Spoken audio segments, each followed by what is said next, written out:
Hello, everybody. Getting things started.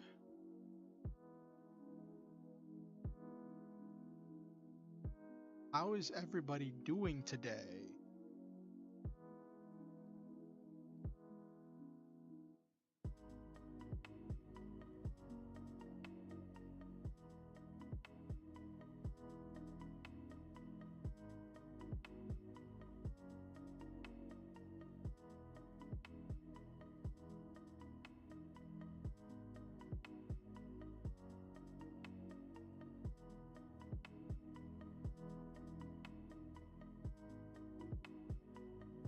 Okay, so we're going to be doing a little bit of character building, some character exploration, and idea expansion. I definitely have a bunch of ideas running around in my head that I want to get out and get onto paper. So let's get tonight's stream on its way. Come on. Oh, it would help if I turned on my model. Would help if I turned on my model. Do the V, put the V in vtuber, right?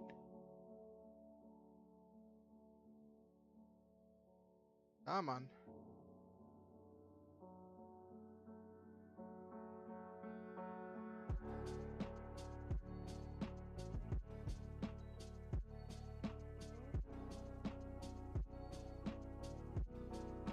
Okay. And I made sure the audio is working this time.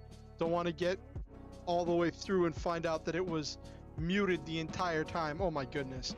That was so embarrassing. I had to private the last All the Lights Are Stars stream out of shame just because it was so sad that like we'd come so far. We had such a great session and then it was just marred by just really bad setup. I had muted before, but I hadn't unmuted, so stuff is just really weird. Anyway, so I've been in this weird hankering lately, this weird place mentally lately, where like I've had these thoughts about like, wouldn't it be cool to play a magical boy, like not like basically a magical girl but a boy character. And I've had this weird hankering to play D&D 5e because I was like, you could totally build that as a warlock in 5e, you know, just one of those celestial warlocks, and then just say that you made a contract with a celestial being, so on and so forth. That's really simple, easy, and could be pretty useful. But that got me thinking, couldn't I build the same thing in Mutants and Masterminds? So I was thinking, how would I build that? And I was like, you know what? I could probably build that as an energy controller with some very detailed complications. And I was like, that'd be really cool. But so if I was playing the character, I'd make it as a PL10 character, but so I'm going to be using it most likely as an NPC. We're going to do something along the lines of this magical girl character is going to be empowered by magic, empowered by the stars, and maybe be on a quest of some kind. Not sure yet. Haven't thought through all of it. I thought, you know what? Instead of planning out all this stuff, I'll plan this stuff out on stream because that's content, you know? So let's get rolling. Hold up.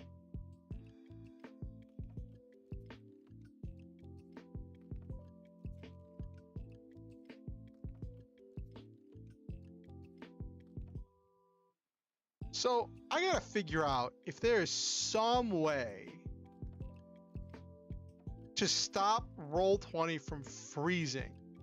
If I can stop Roll20 from freezing in OBS, like this is like, it's so bizarre. It's not even Roll20, it's Chrome.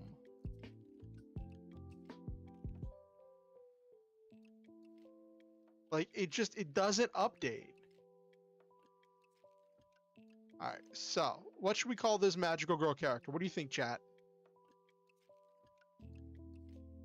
For now, I'll just call her magical girl, and we'll go with something a little bit later. Let's do a quick bio real quick.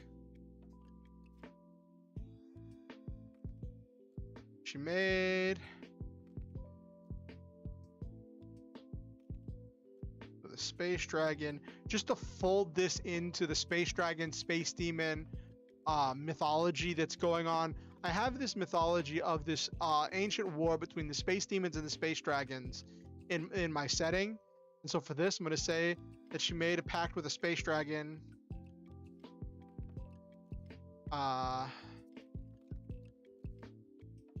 Warrior of the Stars. Actually, I might make a whole star team. That would be so adorable. Oh my gosh.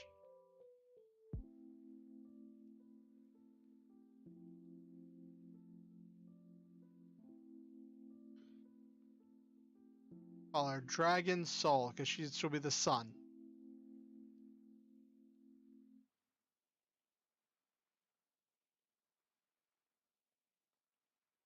Became a warrior of the stars.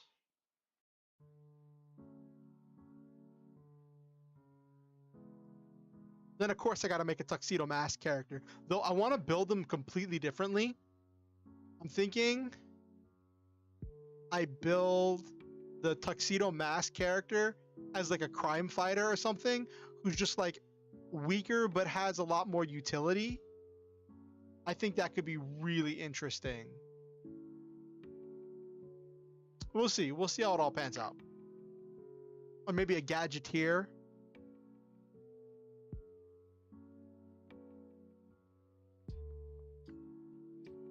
So, like I start with most of my characters, this, you might call this lazy. I just call it using the resources I have at my disposal. I like to start with the character generator in the book, and then after I start with that, build my custom stuff into it. So I want to build this as an energy controller, which if you want to follow along, I'm starting on page 66 of the Deluxe Heroes Handbook.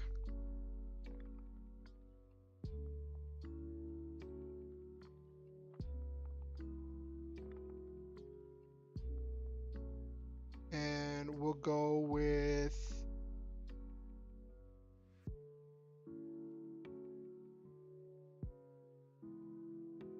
make her hot-headed.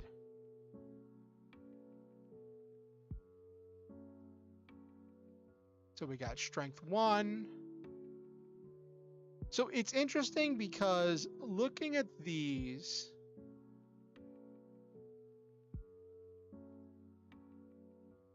awareness 2, stamina 2, dexterity 3, intellect 0, presence 2. So let's see how many points. That's 34 points in abilities.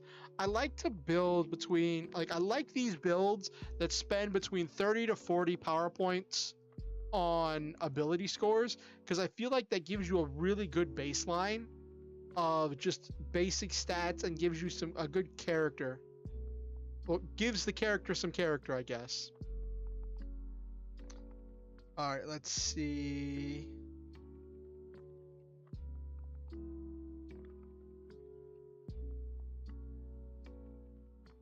So now we go for advantages.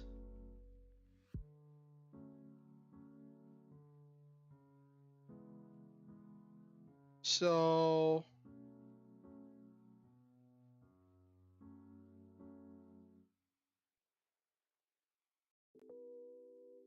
gonna be, well, if she's hot-headed, she wouldn't be disciplined. But I guess a hot-headed, what do you think? Hot-headed character could have discipline.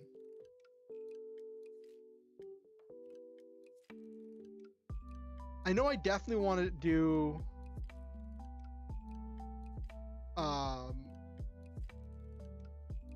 we'll do Because I want teamwork. That's the thing. So we'll do first discipline. So that gives assessment.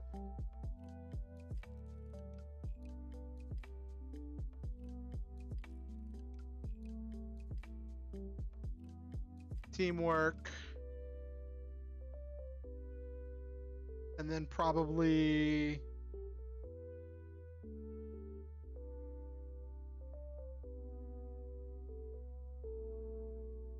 we'll do hidden reserves because she has magical powers beyond her understanding.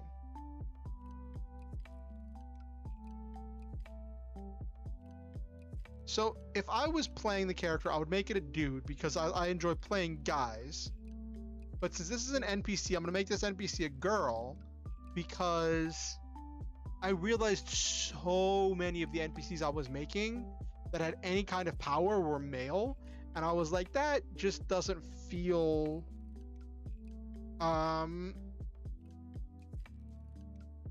that just doesn't feel like the kind of world I want to build, I guess. All right, now we go to skills. First, we start with ranged combat energy control. I didn't know you could do this. But, like, you can do guns, so I guess it makes sense. 5. I guess it makes sense because you can do ranged combat guns, you can do ranged combat bows, and it affects everything in that array. So I guess that makes sense.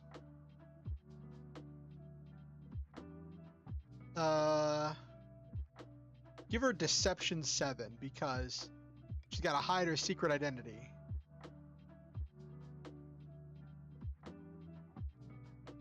Okay.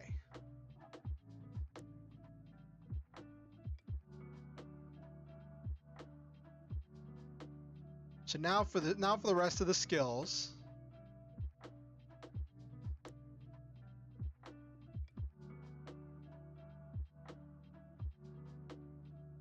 We'll say she's young and trendy, so we'll get expertise pop culture 4.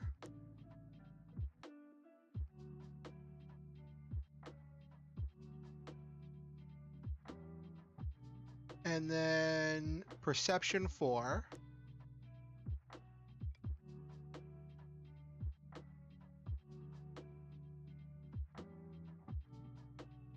And I'm thinking...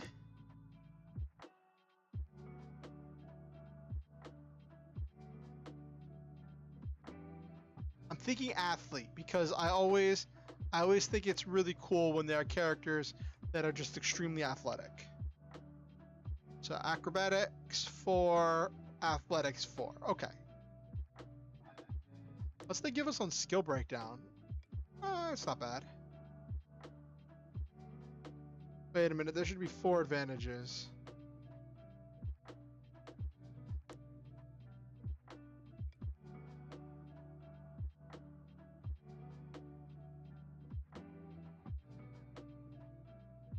Why does this have...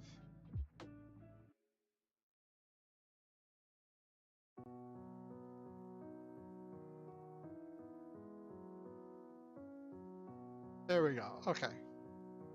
I was about to say that's not adding up properly. Now it's time for the offensive powers. This the big stuff.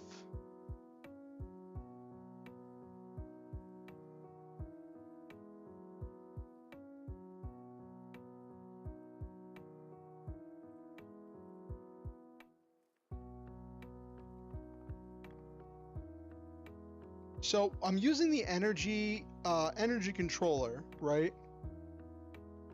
And I like this.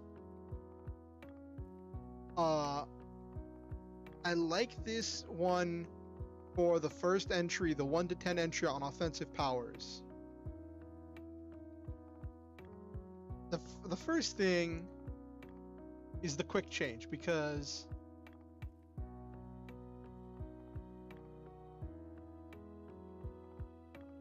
costume as a free action.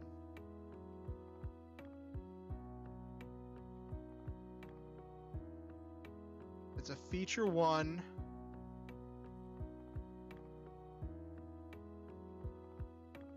Boom.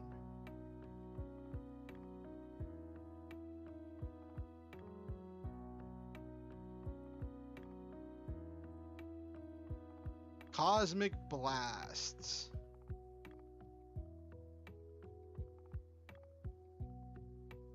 Range damage 12. Cosmic Energy. Okay. And then after I take that, take 3 points on the alternate effects. Okay.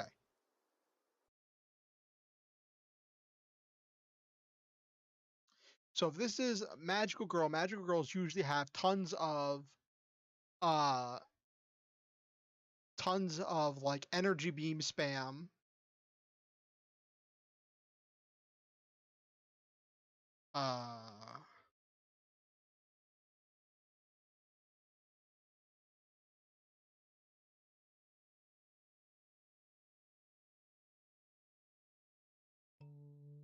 Attack against objects.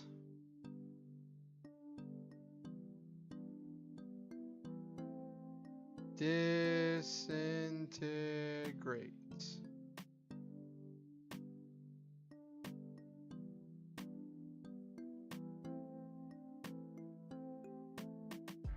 Toughness 8.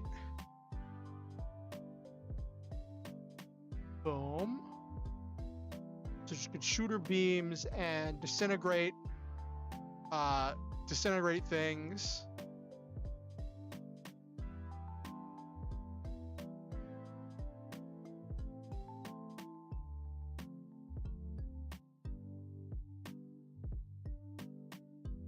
I guess I could give her a close range attack.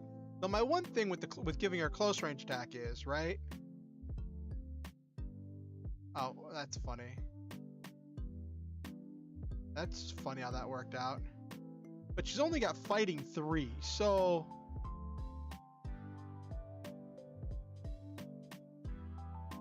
a close range attack isn't going to do much.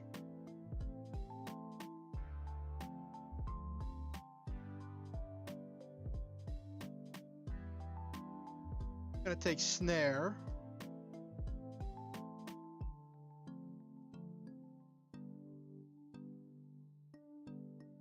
Range. Cumulative. Affliction 8. Resisted by dodge. Overcome by damage. Hindered and vulnerable. And then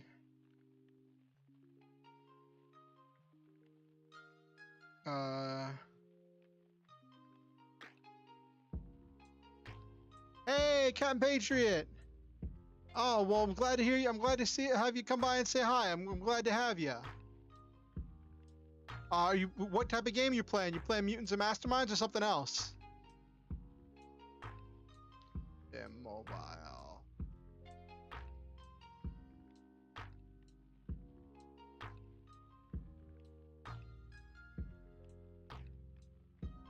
Mighty Protectors. Ooh, what kind of game is that?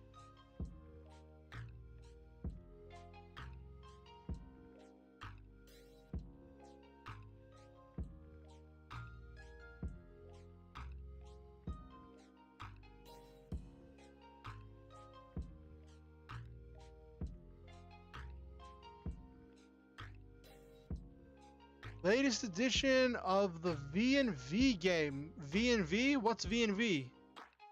Now I feel like I'm out of the loop.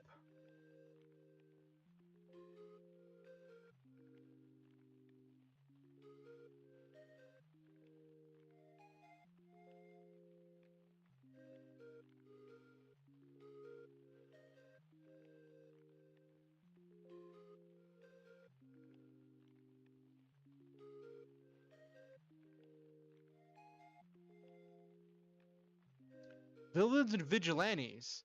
Is that some spinoff of Mutants and Masterminds? Like that naming convention feels like a straight riff on Mutants and Masterminds.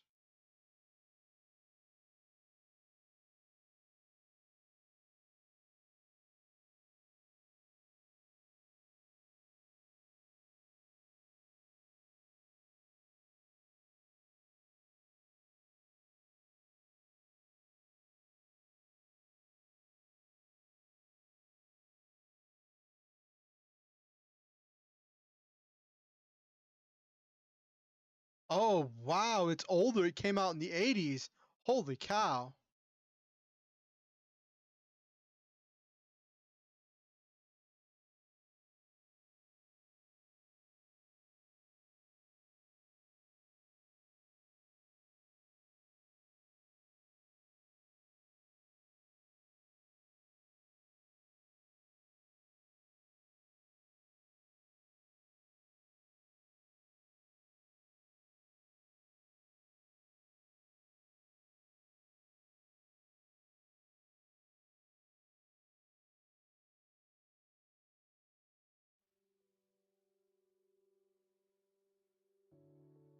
How does it play? Like, if it came out in the 80s, then it wasn't that, would that predate the D20 systems?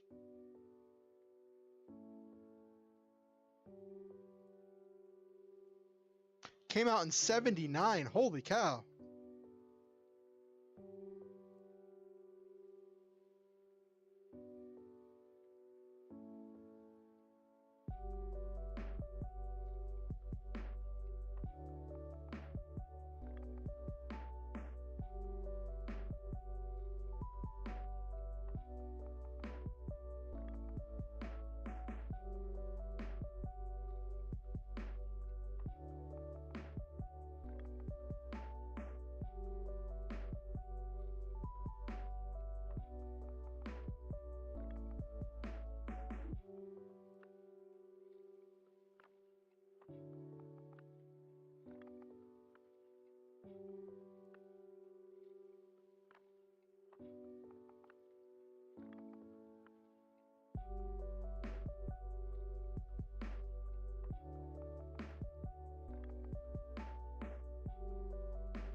It used polyhedral dice like old school D&D, but played very differently. Oh, that's interesting. So there's a modern version of it. How does the modern version play?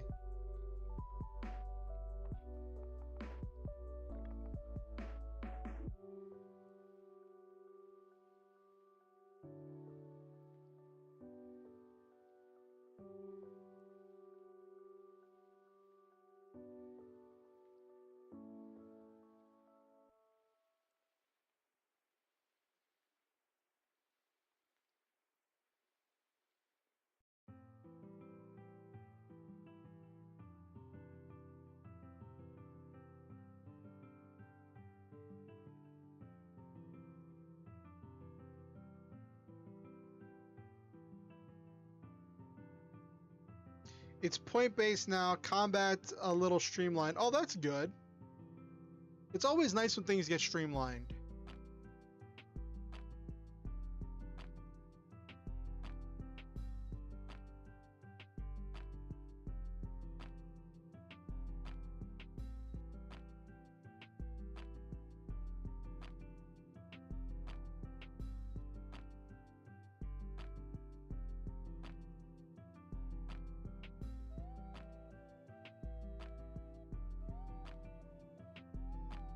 They were randomly generated before the current edition.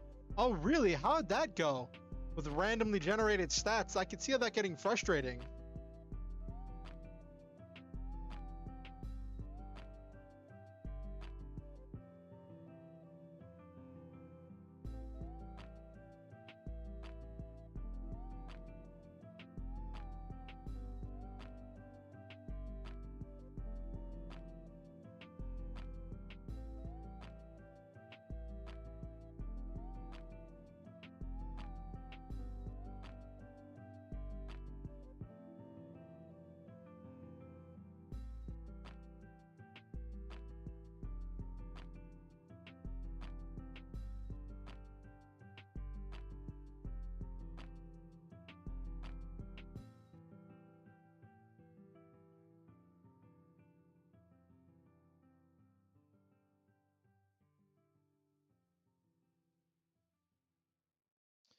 It could. Oh, geez. Gotta get ready. We'll try to pop in later if we stop early. Hey, no worries, no rush. I'm just glad you dropped by. Thanks for coming by.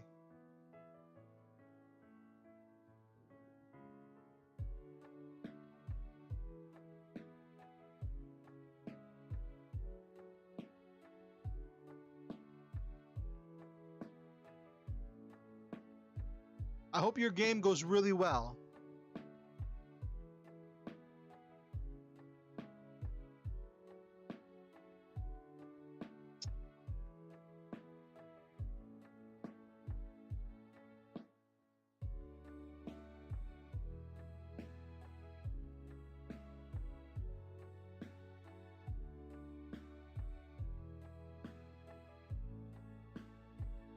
So I've just been adding powers here. So we're just going down the list. I'm on page 69 of the Deluxe Heroes Handbook. Right now, hold on. Sorry about that.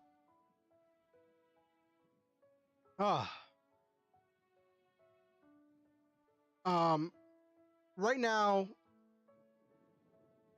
we have the Cosmic Blast, which is range damage 12. Got a Disintegrate, where she's going to use their beams to disintegrate things. Got a Snare, which is going to come in handy. And got a Dazzle. Cosmic immunity to cosmic damage. Impervious protection 10. That's probably going to be one of the things that change, because I don't like how Impervious works in the modern game. I have a lot of problems with it because I feel like it's a lot of, like, at any point it Impervious at any level beyond power level 8, like power level 6 or 8, Impervious is relevant, right? But once you get beyond that, Impervious is essentially a flavor ability, and it costs way too much as a flavor ability, but it costs way too little for it to be used any better. It's this weird catch-22. Also, they do this thing where they only record how far it goes in miles per hour on the guide. So now I gotta scroll back here, flip back here. That's a half a mile per round. That's really fast. Don't worry, I'm gonna give her some space travel.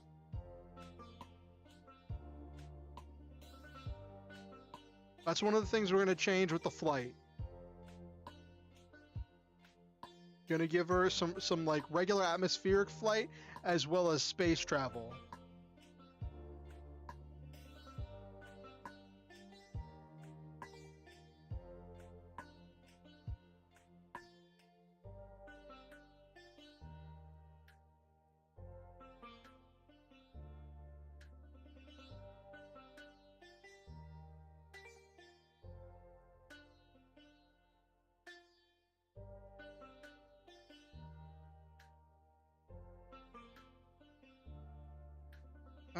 For this last one,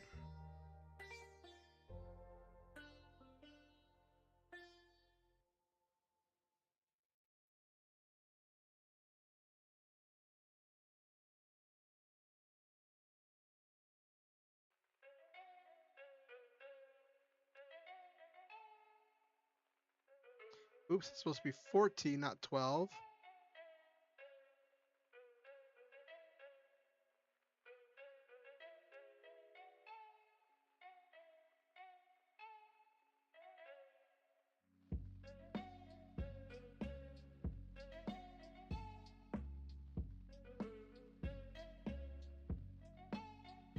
So she can only teleport through like beams of cosmic energy, which is a really, really big limiting factor, which is why I'm going to completely rewrite this. I'm just doing this to have it be as the book describes for the first part, but I'm going to completely rewrite that.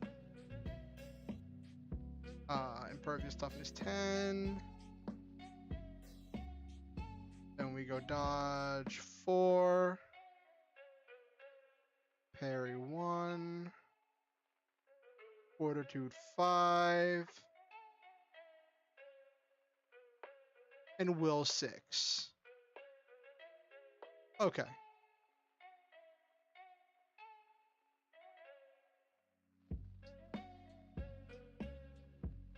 I put them in the wrong entries.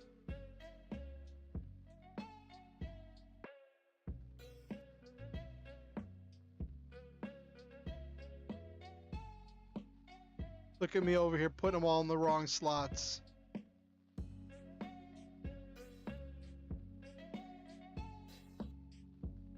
Alright, so that's a good full 150 power points.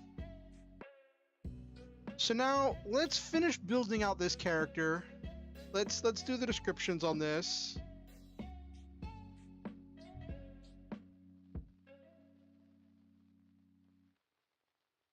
Unarmed is 3.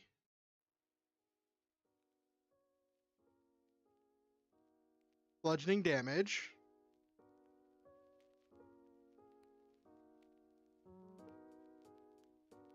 Cosmic Blast. 8, 12. Cosmic damage.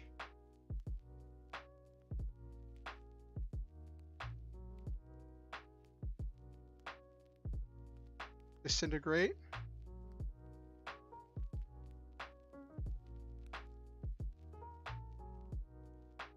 Did you not know how to spell?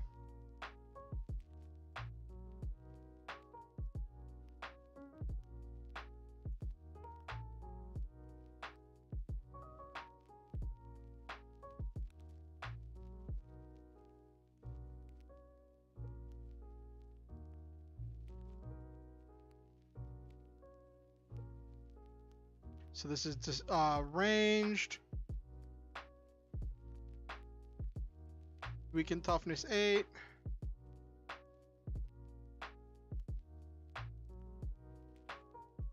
Fort DC 18.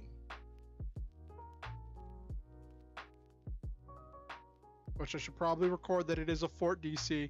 We're going with Fort because will doesn't work if it's supposed to be for objects.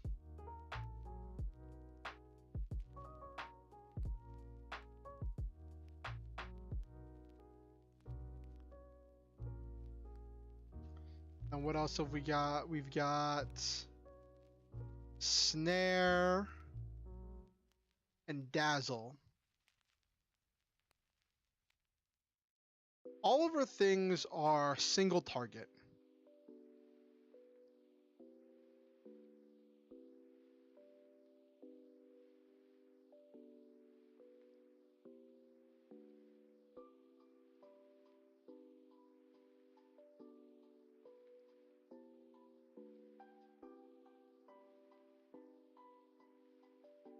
How do I spell cumulative?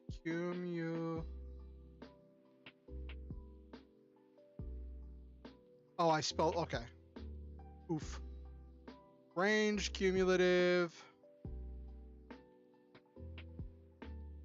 Affliction 8.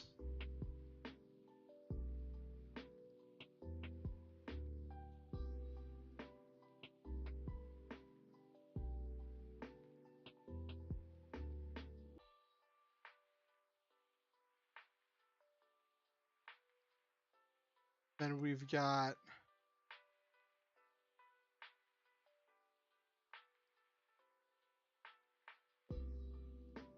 hindered and vulnerable.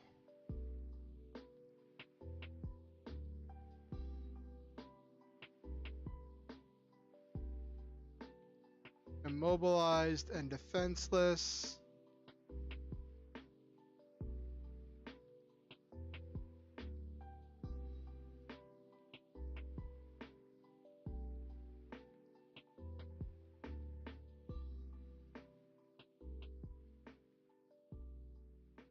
So this one's cool. I like the snare power because you're essentially putting up some kind of a physical barrier that they have to break in order to get free.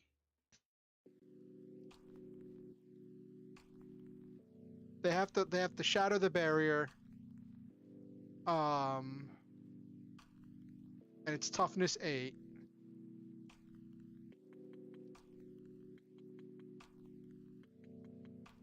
Toughness 8. So that's one thing that I always liked about that, because it very much is going to stop and slow down your enemy.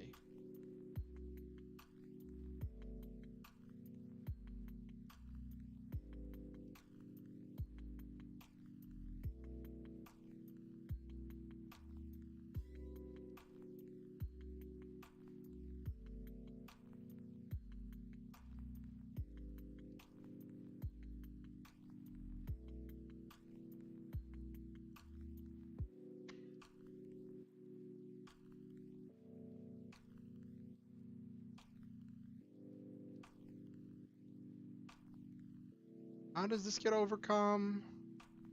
Is this fortitude? Yeah, overcome by fortitude.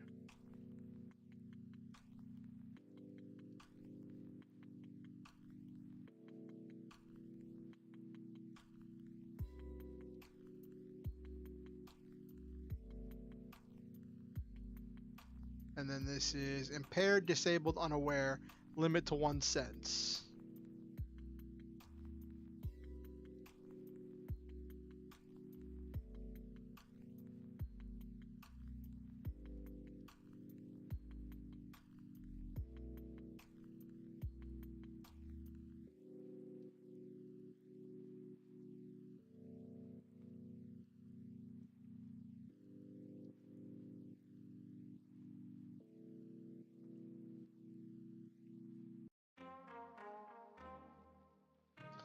Vision.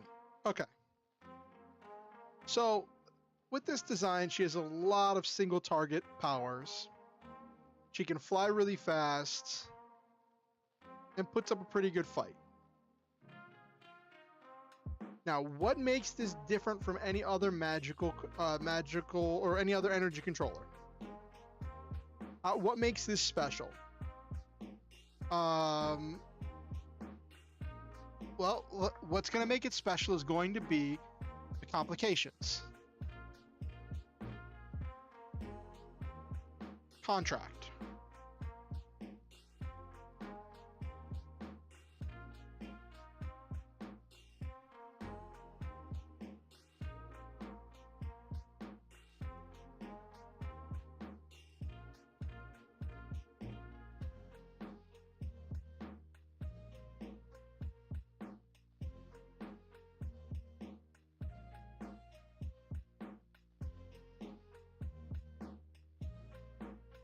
So we say she's made a contract with the space dragon to become the Dragon Soul Warrior. And then where do we take it from here? Well, what does she have to do as part of her contract? Well, the space dragons in my setting desire to protect the power of the freedom of discovery and of choice. They don't want to give people the answers to anything, but they want to encourage people to search for the answers themselves, because they draw energy off of that search. But whenever someone has their will and their desire to explore and discover crushed, it hurts the space dragons. So, let's say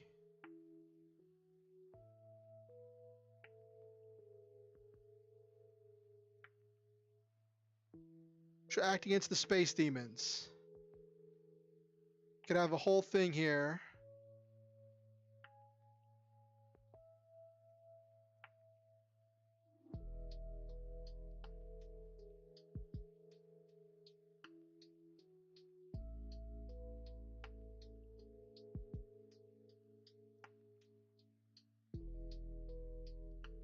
The space demons are manipulating people by giving them access to dangerous technology.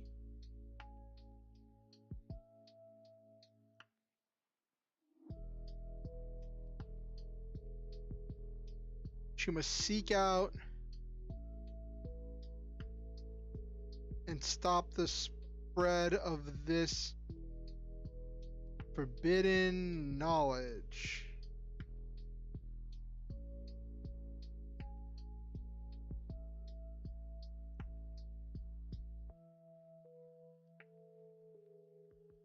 Knowledge that is given and not earned.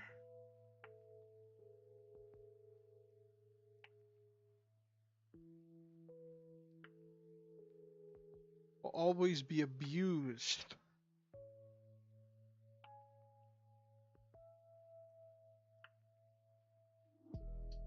Okay. So what does that mean her contract is? Her contract is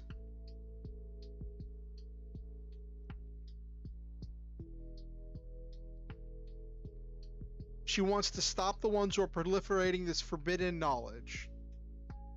What does that look like? Ooh, I can make villains for her. That would be interesting. Make some villains for her that were being sent by the demons. Or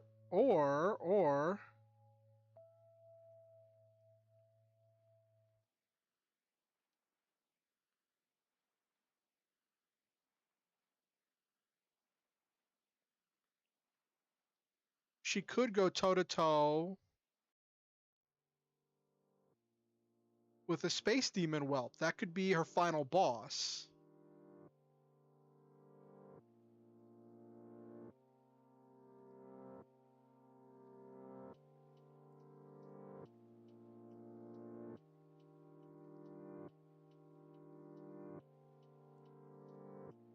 Yeah, the space demon whelp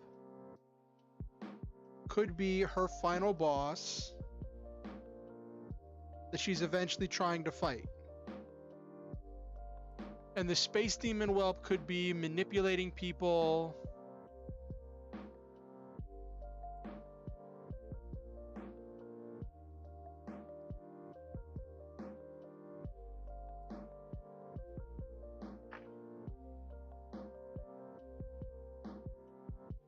Ooh, this could be really interesting.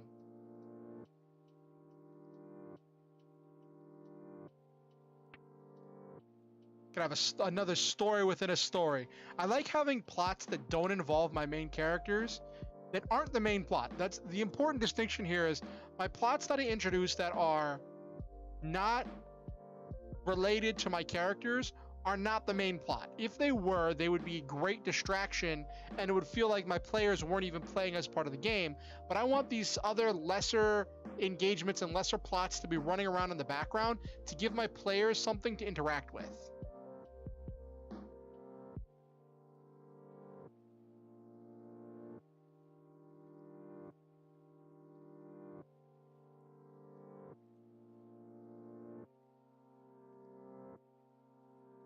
So,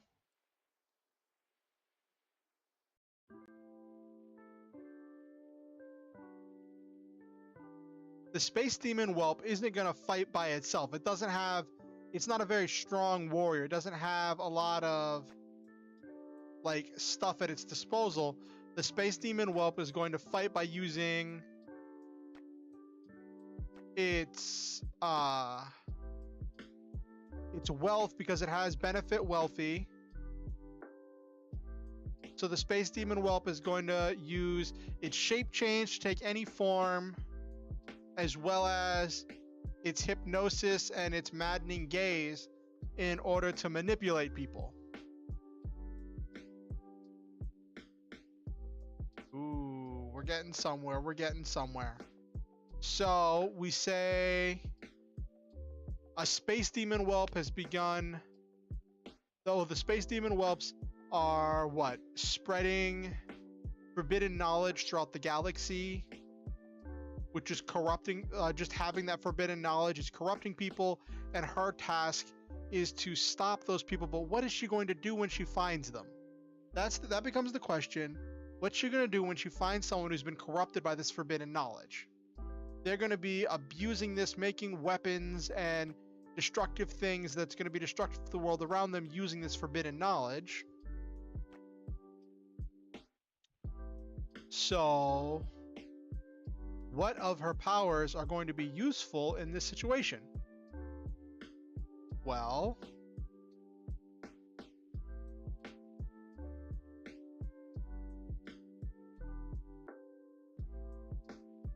I could give her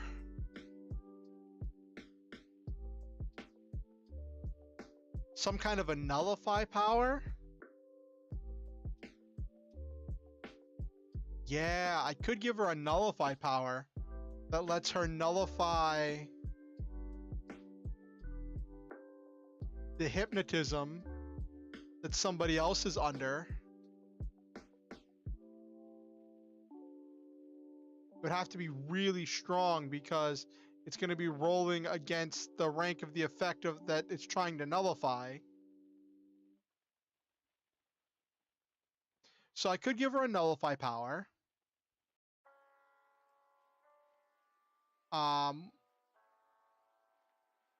What else could I do?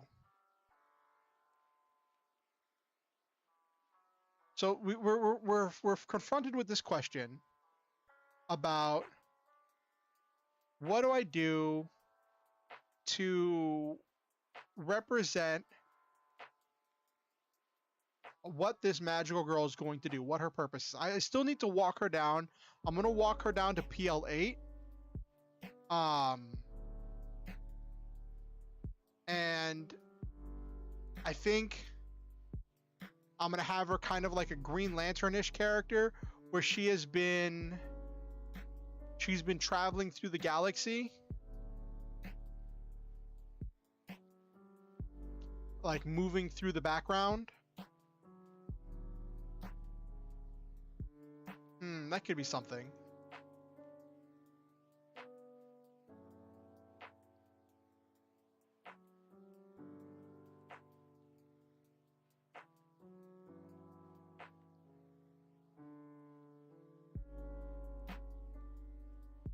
While I think of that, let's walk her back to PL8. If her ultimate boss is a PL10 character,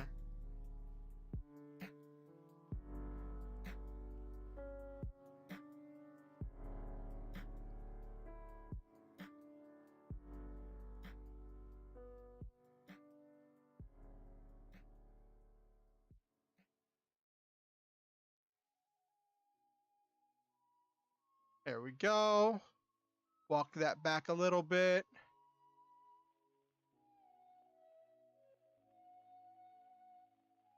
So we've walked back the defenses.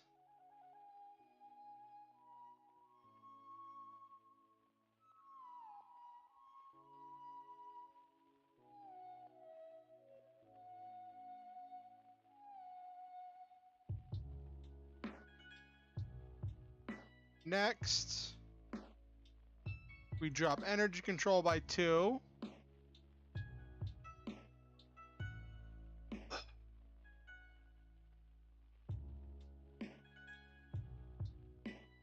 Cosmic energy.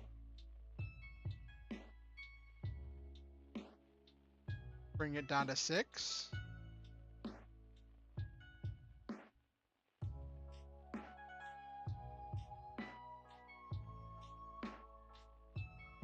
Okay. I know that the Cosmic Blast is going down. We're going to make all these normal powers real quick so I can math this out.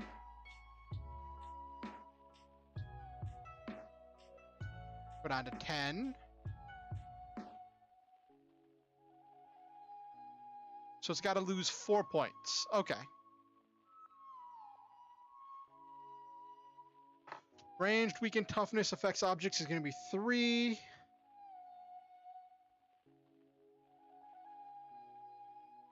Hmm.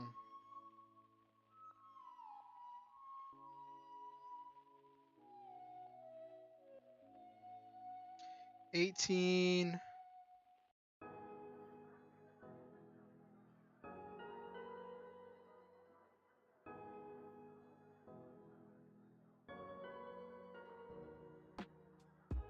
Yeah, that works. I'm going to give this increased accuracy.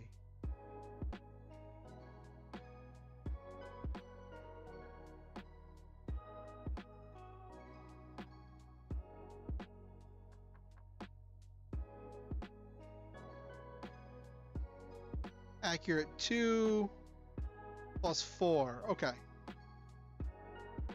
That works. And I can probably do the same thing here, actually.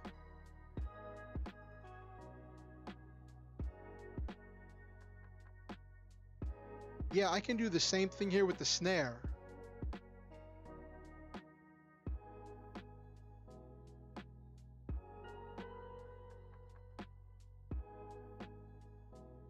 Accurate 2 plus 4.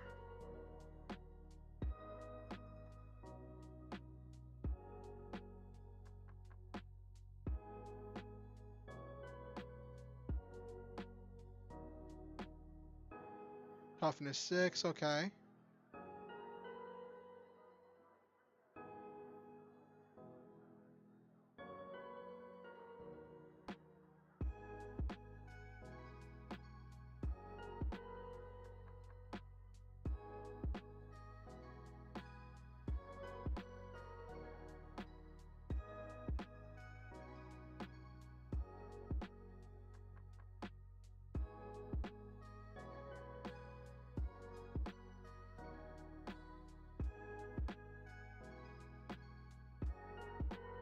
Plus 4, okay.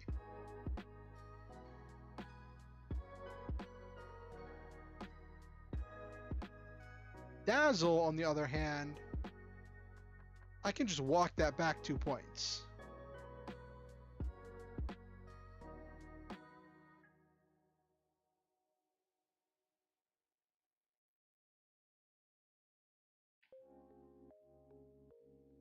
DC 20.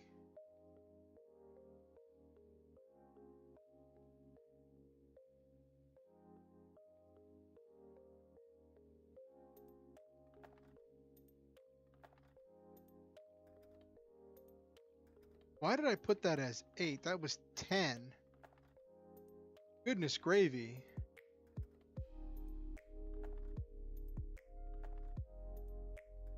Okay.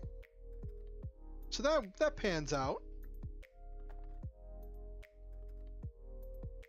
Where are we at with...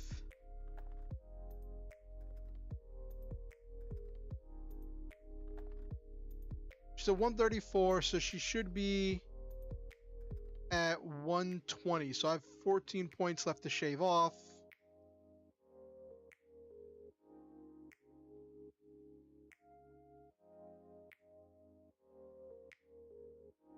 Well, first thing I'm going to shave off is I'm going to take off the impervious.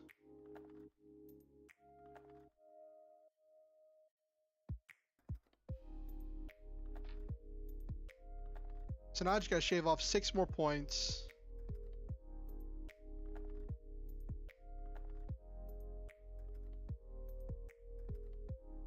And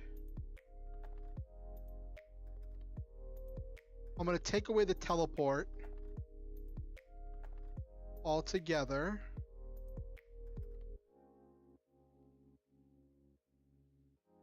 Now I've got 8 points left to play with. That's fine.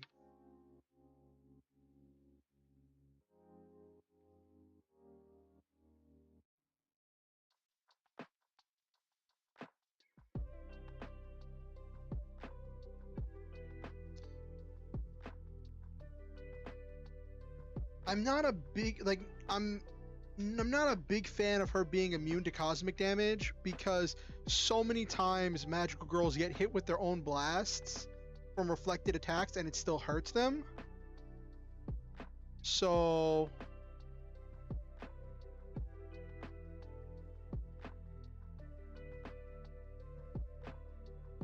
I'm still going to call it cosmic immunity, but I'm going to make it immunity 10 life support. Or cosmic body, that's what we'll call it.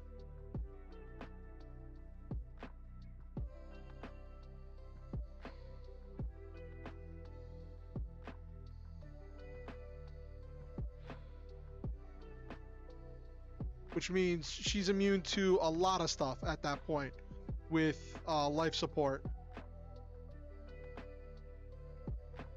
What's that leave me with?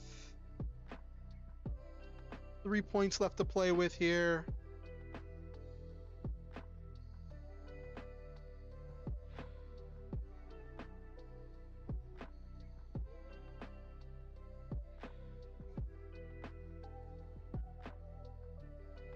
I'm going to take the sustained off of her protection.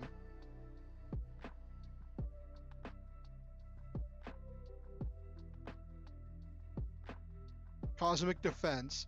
It's just going to be a power that's always active. It's not something she consciously turns on or off.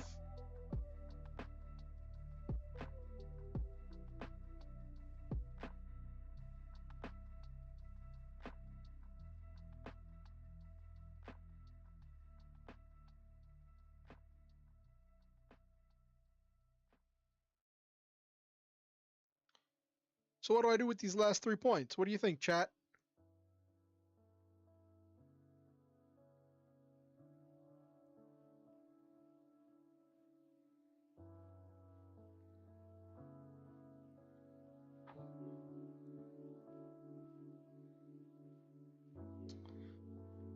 I have an idea that I think works pretty well for this character.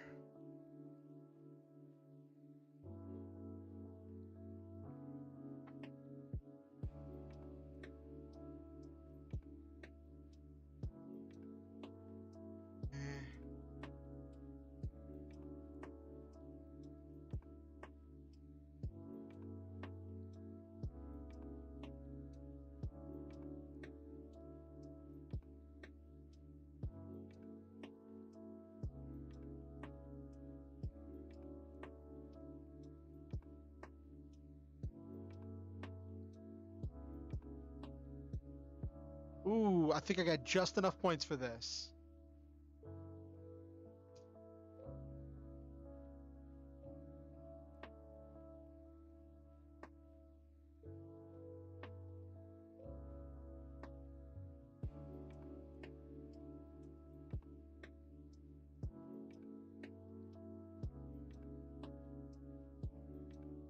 Environmental adaptation 0G.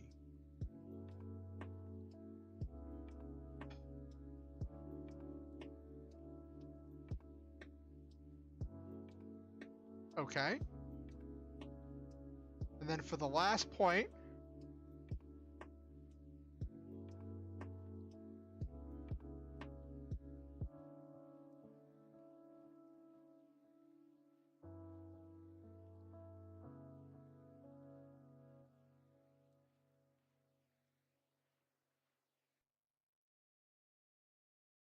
call it Comet Walk.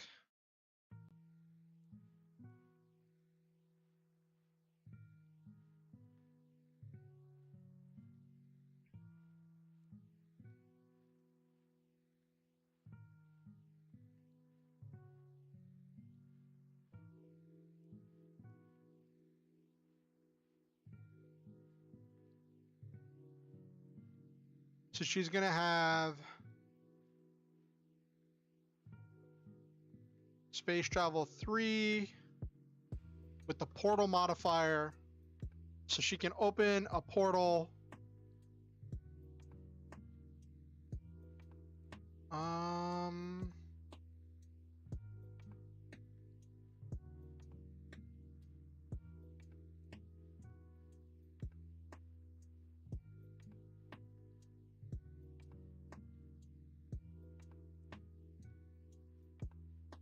Ten-foot radius.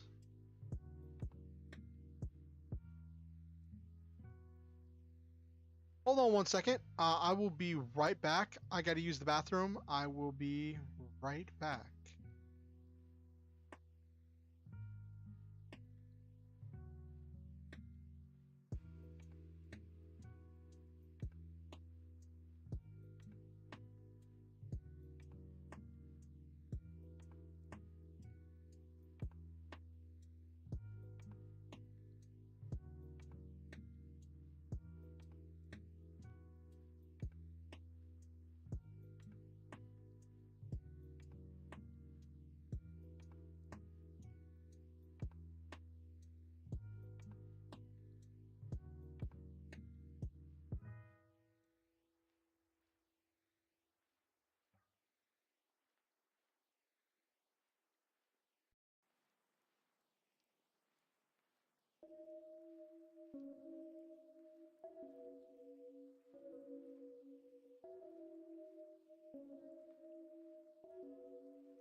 Hello. Alright, so.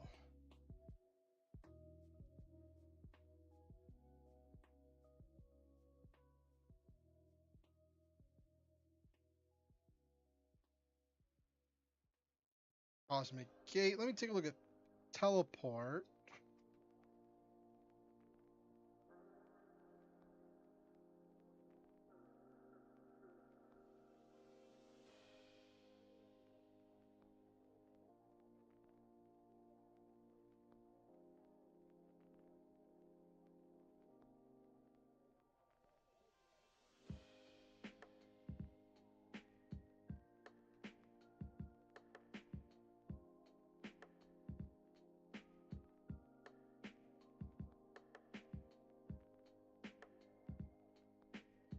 Okay.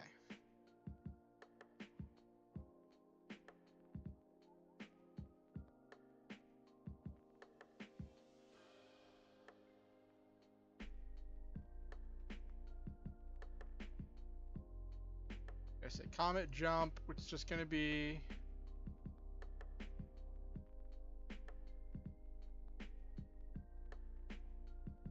space travel 3.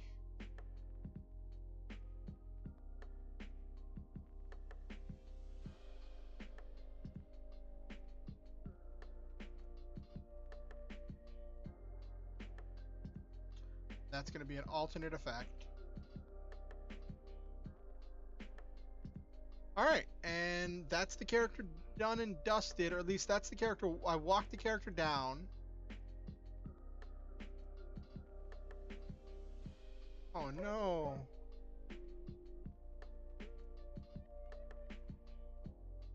Hold on 1 second.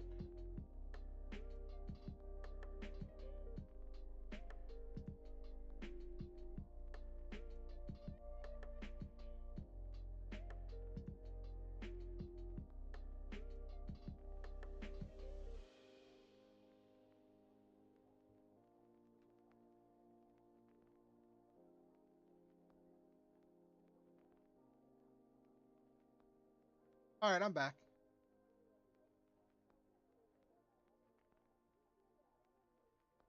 So what do we do here? What do we give her that's going to be her way to deal with? Do I give her a... So there's 2 questions here. What does she do when she meets someone who's been corrupted by the forbidden knowledge? What does she do when when she confronts someone who's been corrupted by the forbidden knowledge from the space demons? And like, as far as dealing with whatever minions or weaponized people, she's got plenty of attacks for that, right? She's got a nice bevy of attacks and abilities. But like,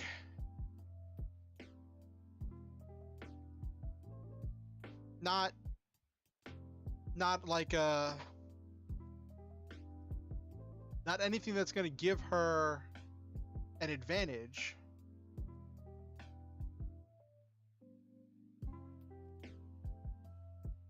Actually, I might walk back this flight power. Yeah.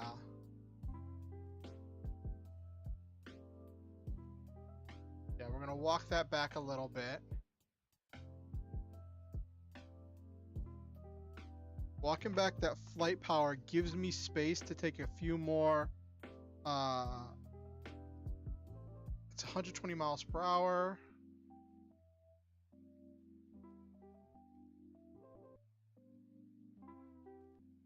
$1,800 feet.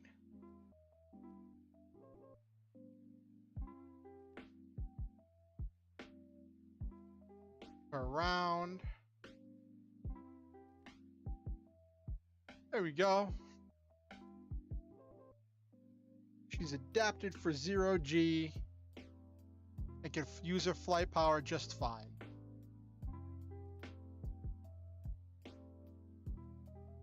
So that gives me 2 points that I can spend on alternate effects of the Cosmic Blast. I'm thinking I might go with something like a banishment spell to banish the space demon whelp back to where he came from, and maybe some kind of a nullify magic or something to nullify the hypnosis that someone might be under.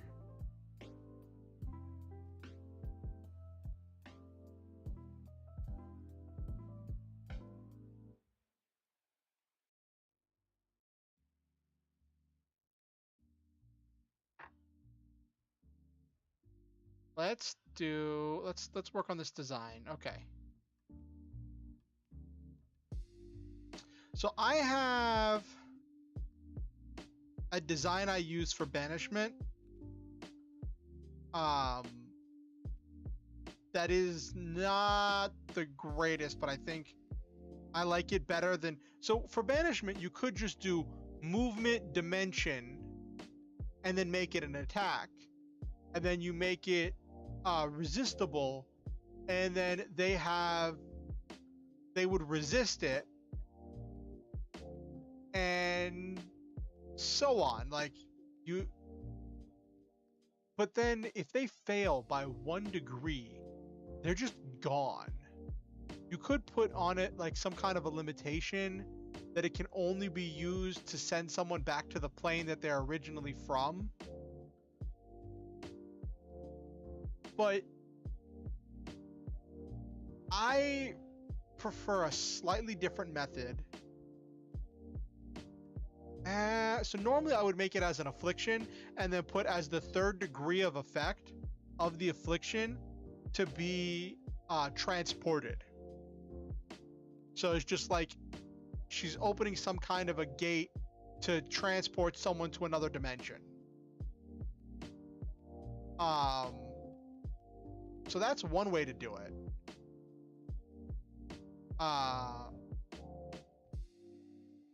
But if it's supposed to be like, because I don't want the final boss battle against this space demon whelp to consist of just get close and open a gate and then he's gone, like a 1-2, like zoop. You know what I mean?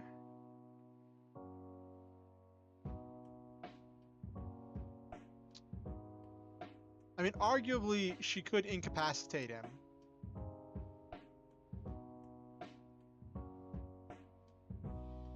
Like, she could incapacitate him.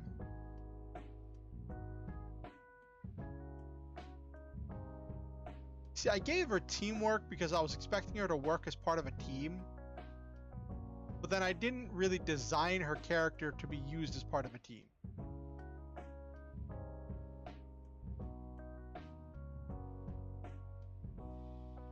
What do you think, chat? What do you think?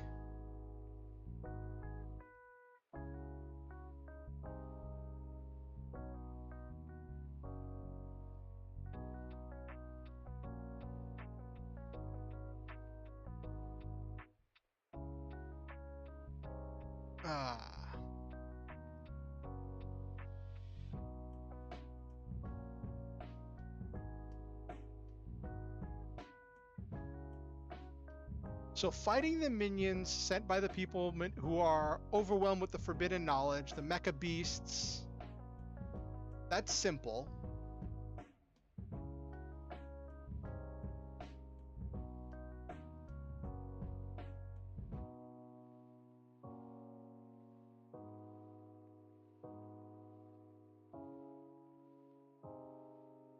So then, like, the whole thing with the costume change would be she's trying to disguise herself from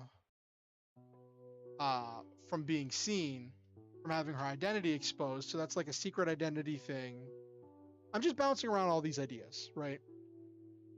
You have this character who moves through space.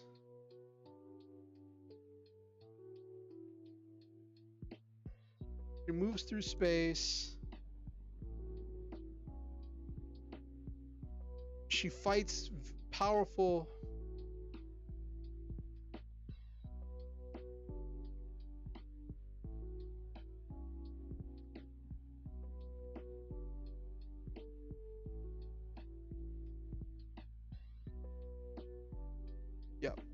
moves through space. The straight fighting she can do, but like everything else is kind of like meh.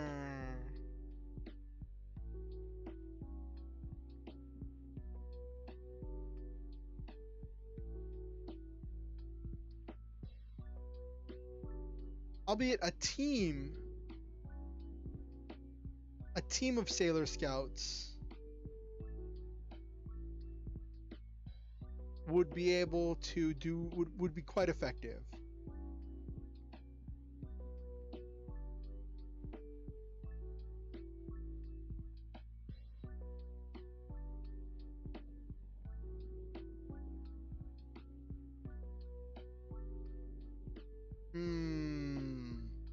Would it call her the dragon?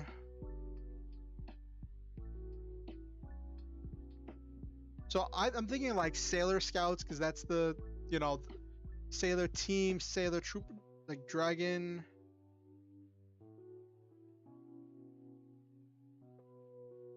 Dragon Trooper. Ooh, that's a nice one.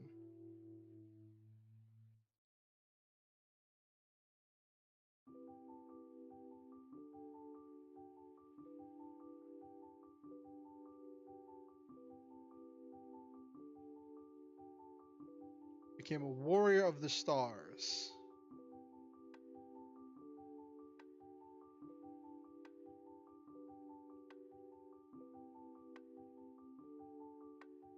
Oh, the Star Hunter.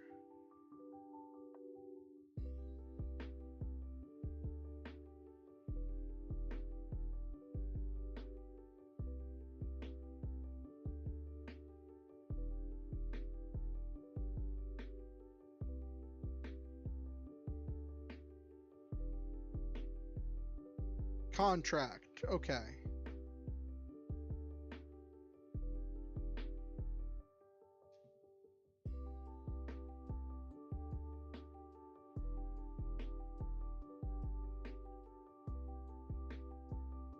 War. Untold.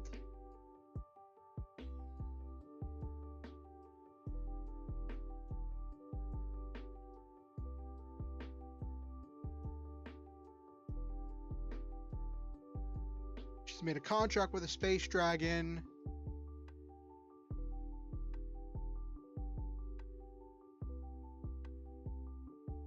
To fight those who would abuse the forbidden knowledge of the space demons. So that's her goal, is to resist. So I could say that even before, could say that she's been doing this since before the intergalactic war happened. The Earth has been involved with war against the Successians for 5 years at this point of the story. So could say that before that point, she's been fighting the space demons as they've sought to enslave humanity with their forbidden knowledge.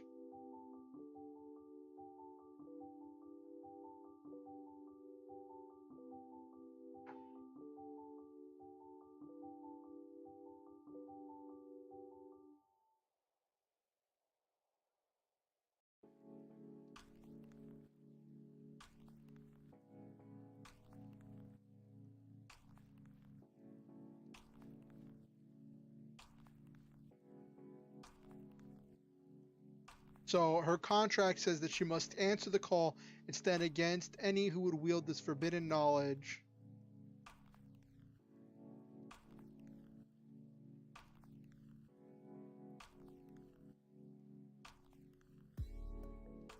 And must protect the innocent from being corrupted by it.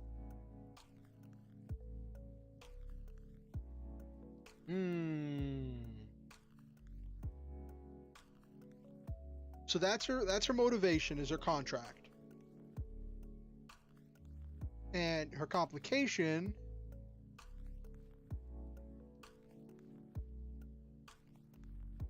is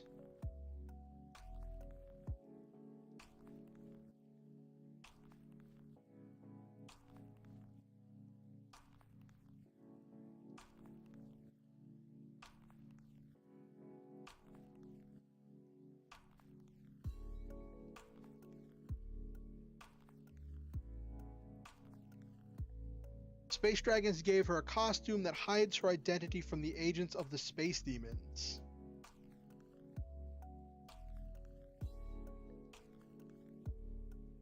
That if the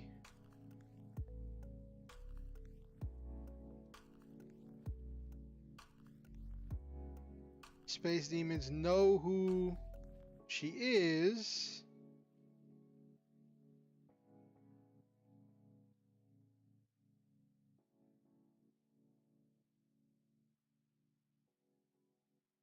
her will. So her secret identity. This is one of those things where you take something and instead of making it a power, you make it a complication. Instead of giving her like a morph power or something like that, you just make it a complication that she has a secret identity and she has to act to hide her identity from the agents of the space demons.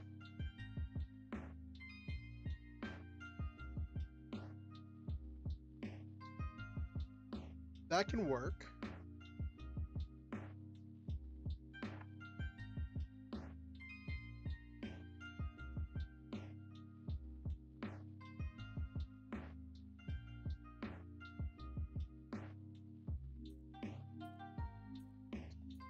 So instead of this being a singular person, there can be teams of Star Hunters that have all made a contract with the Space Dragon. And then they'll have identical stats.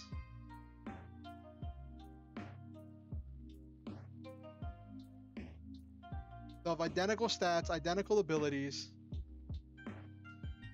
but they'll have teamwork so they can work together to use their powers.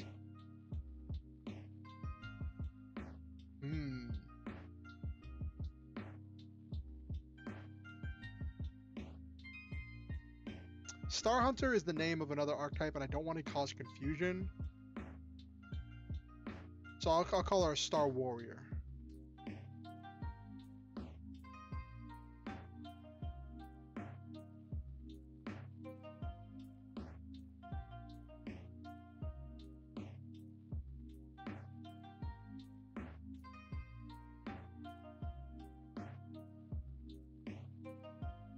All that's left is to design however it is, like whatever she does when she actually gets to, like, as far as fighting the agents, the monsters, it's like, we'll say that the forbidden knowledge is like forbidden gene manipulation technology and stuff that allows people to make like monsters, and they're trying to use the monsters to seek their own selfish means. They could use this same forbidden knowledge to cure diseases and to help people, but because they're overwhelmed with the power that they didn't earn, that they've just been gifted, they're instead using their power to do selfish things. So they're making monsters. They're also having advanced technology, making robots, and all of this she fights against.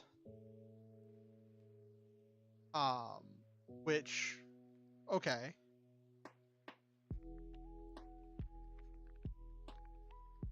That works.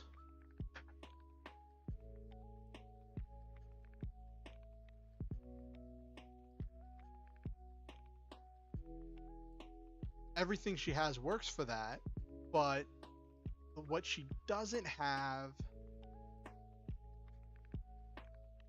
is a way to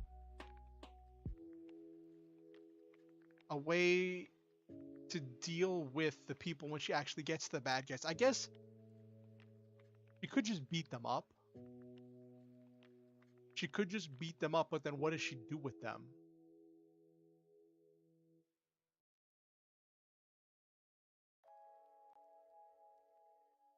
She could take a nullify power. Well, since this is kind of magic stuff, let me look. I'm looking in the powers profiles book under the magic powers and seeing what's there. See if something there sparks inspiration for me.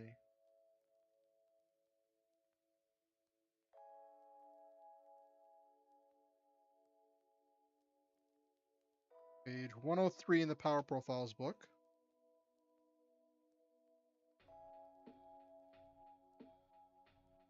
Let's see what we got. Mystic Passage, Teleport, Mystic Shield, Protection, Levitation, Flight, Scrying, not helpful.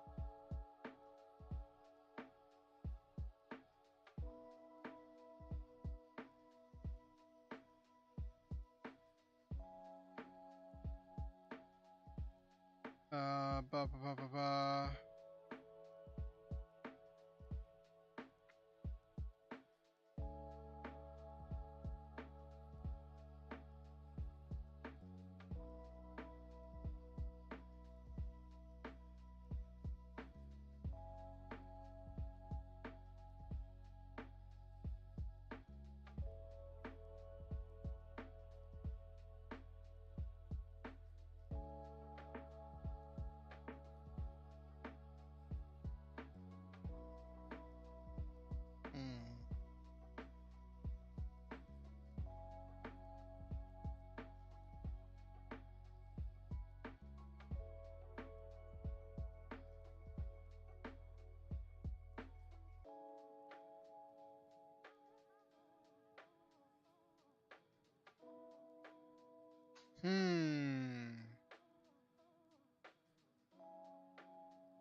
So, like, in the Power Profiles book under Magic, they have all these schools of magic and these example spells, which are like, that's all well and good, but like, I just need to know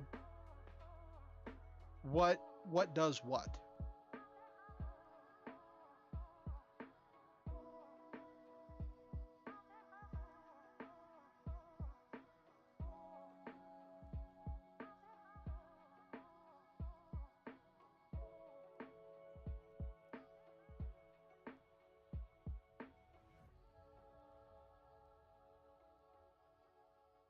This is not super helping.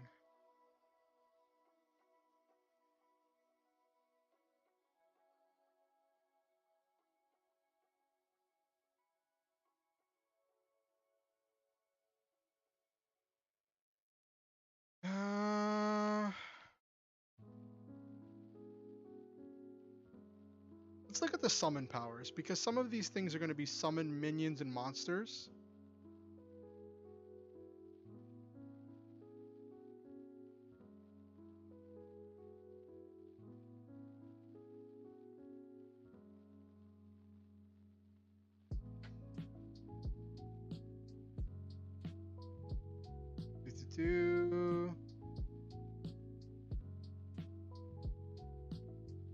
Countering summon effectively sends the target back to where they came from, banishment, or renders them incapacitated deactivation. For example, countering a demon summon spell may send the Hellspawn back to the Netherworld realms, rendering them inert, or countering energy construct simply dissolves. Okay.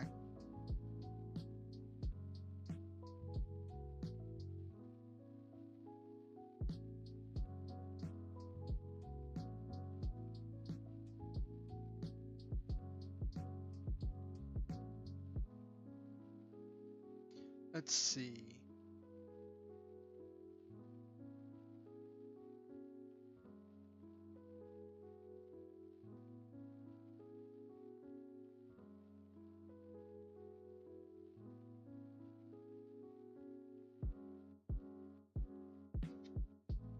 Maybe something under Dimension. Let's look under Dimension and see if that gives me something. Nothing's really sparking it here because I'm running into this question, right, of what do I do here? So, like, I want to design a power that's going to be what she does when she actually gets to the big boss, the person who's been corrupted with the forbidden knowledge.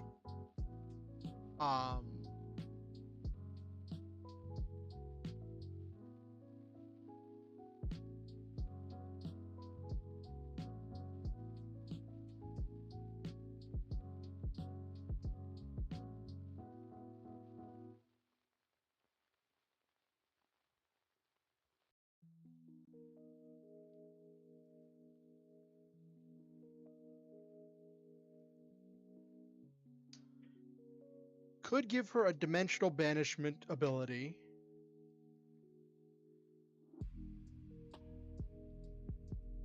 Which would be useful for...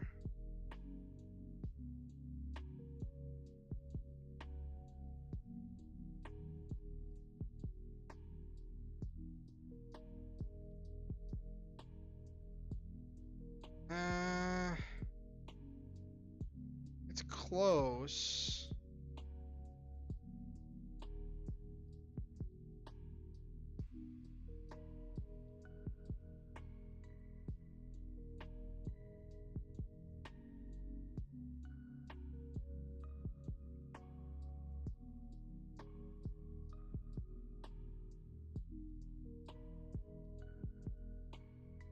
Let me take a look. Is there nullify powers?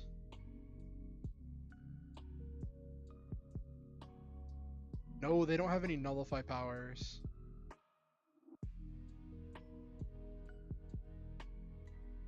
What do you think, chat? You got any ideas?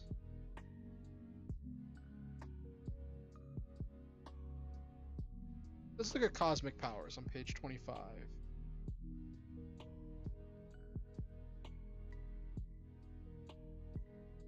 Nebular field, cosmic shield, space worthy. Ooh, that's nice.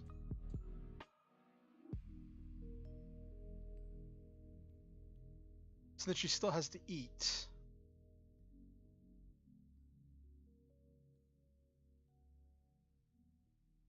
Which then will give cold, all suffocation, radiation, and vacuum. 1, 2, 3, 4, 5. Yeah. But it doesn't give the hunger, the poison, and other stuff. I like that a little bit better. Because I don't want her to just be completely immune to everything.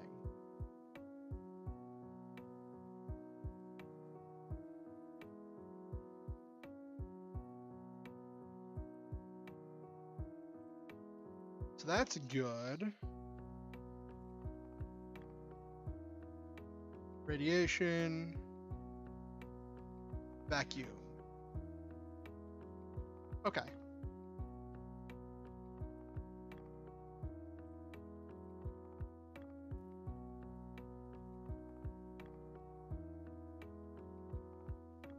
I always make 2 C's instead of 2 U's. I don't know why. So that doesn't give... Well, that gives immunity to cold, which it didn't have before.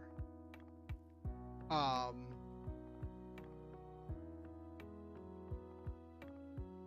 kind of want immunity to heat, too. Just environmental heat, because that is... Like, when you're in... Those are the extreme temperatures of the stars. The cold of space and the heat of the stars.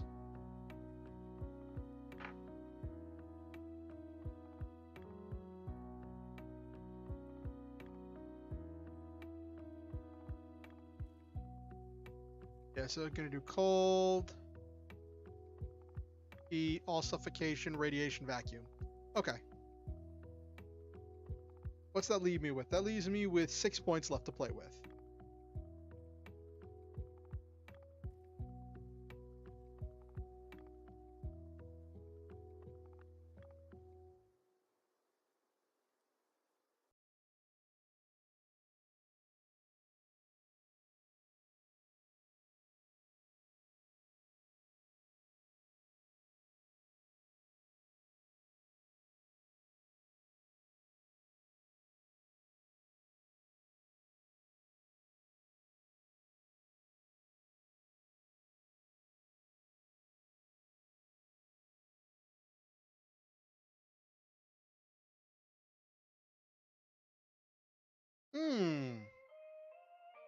Okay.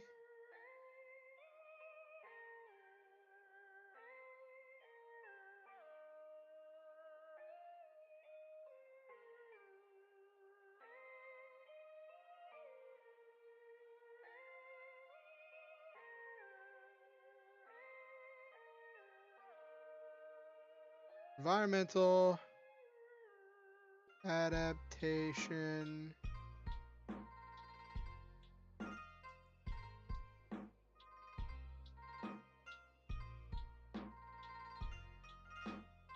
There we go.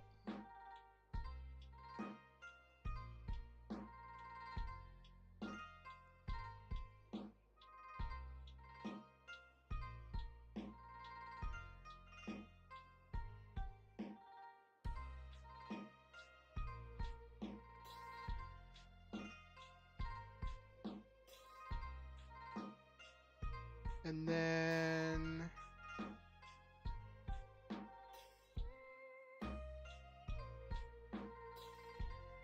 enhanced, advantage,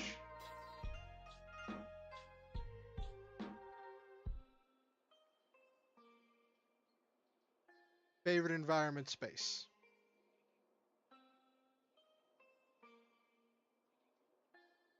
That almost completely covers the cost back.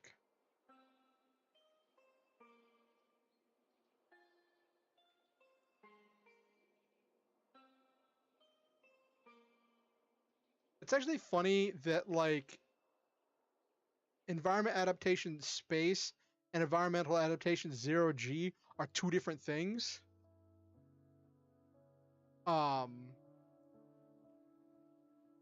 Because they are two different things. I guess this like the adaptation to space might be kind of a moot point away from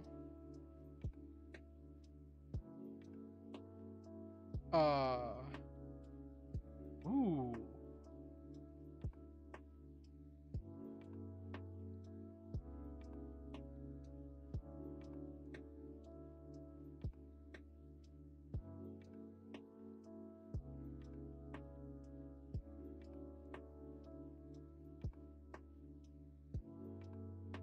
Cosmic communication looks interesting.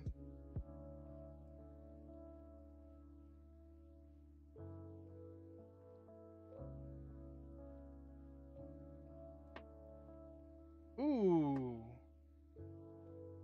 I think we found a winner.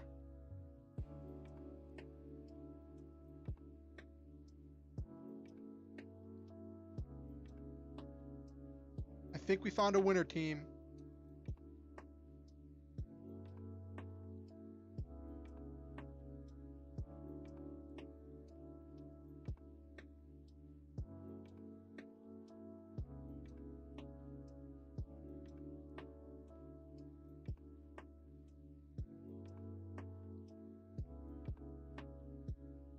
So, I'm going to call this Purify.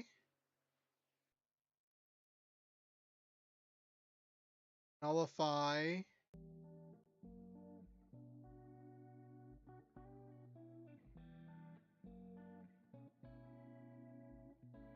Mind control.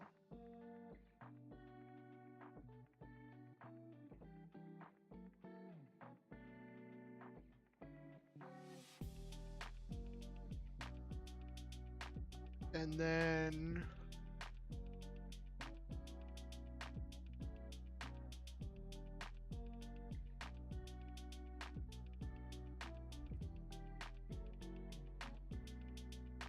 simultaneous.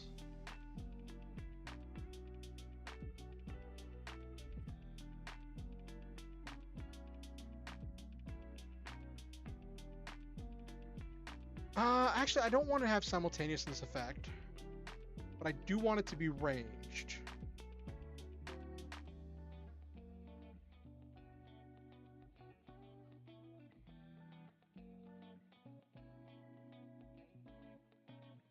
There we go. Range, nullify, mind control.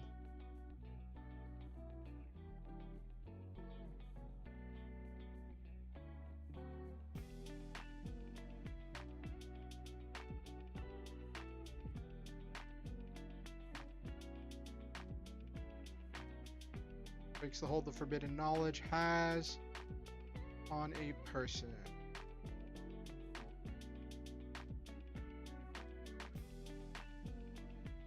Range nullify 10.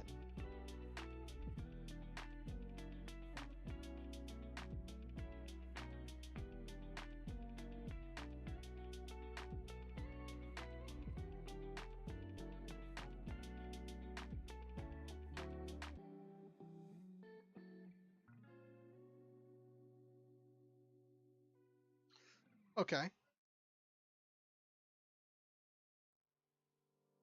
That works.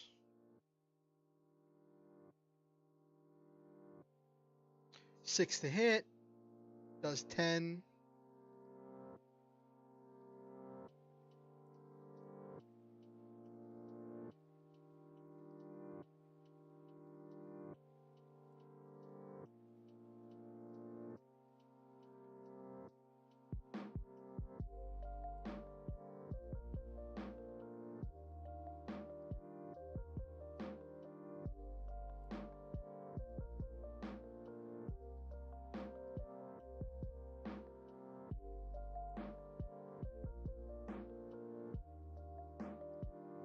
Hmm.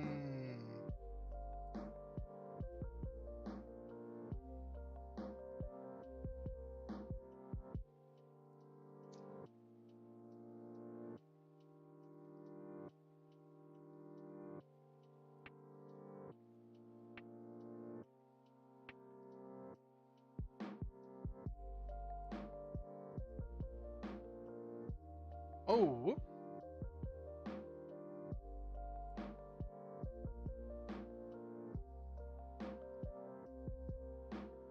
I just realized if she's going to be traveling through space, she's going to need some level.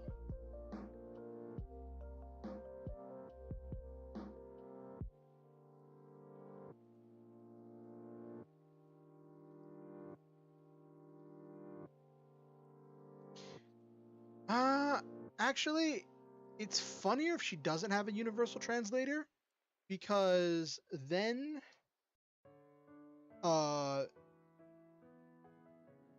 she's struggling to learn the languages as she goes. Like, this is supposed to be her while operating on Earth.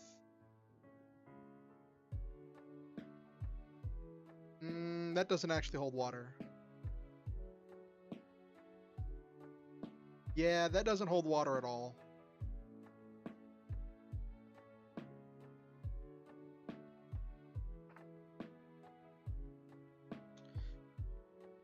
So I'm wondering, let me check something.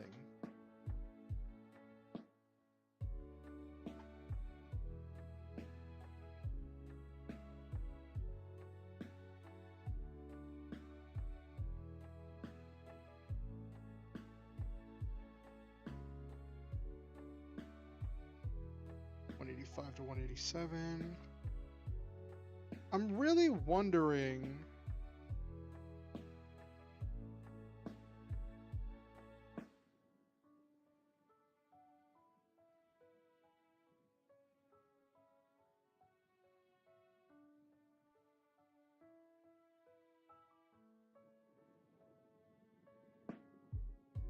Environmental hazards. Let's see what we got.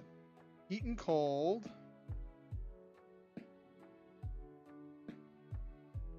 Suffocation.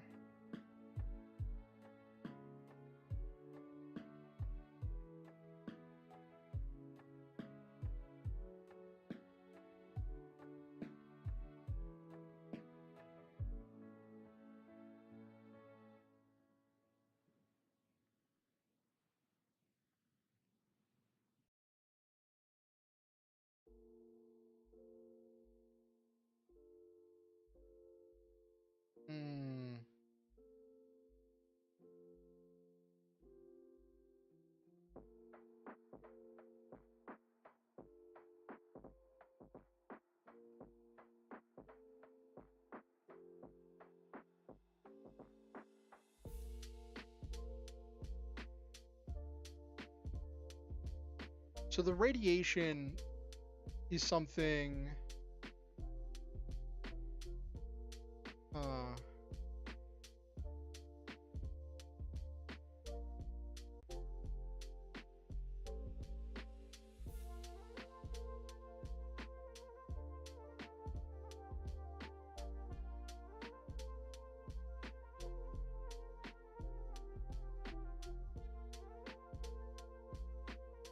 Did I choose radiation?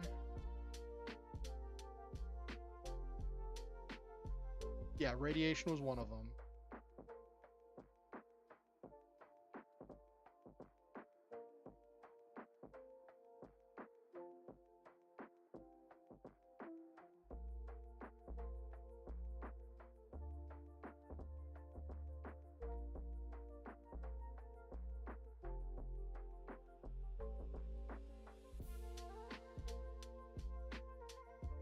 Okay.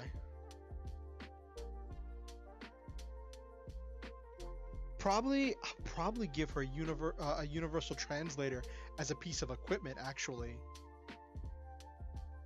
That would be a lot more fitting if she were to get a universal translator as a piece of equipment.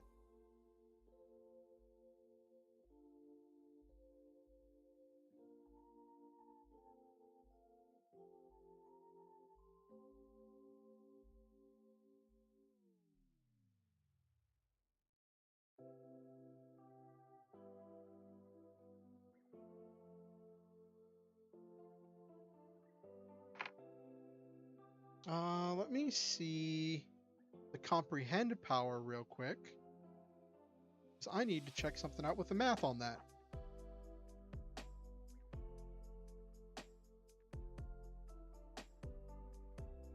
Languages, you can either speak or understand a language.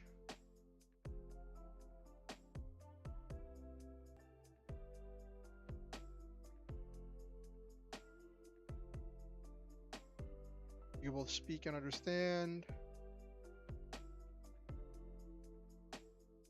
With 3 ranks.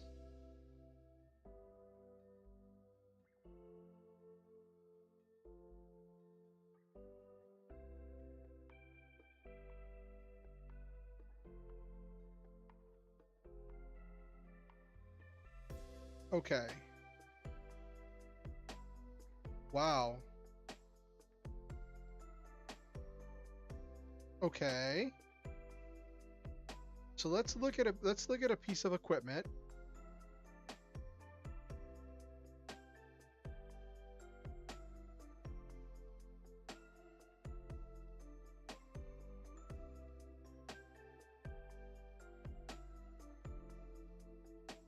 Two points worth of equipment.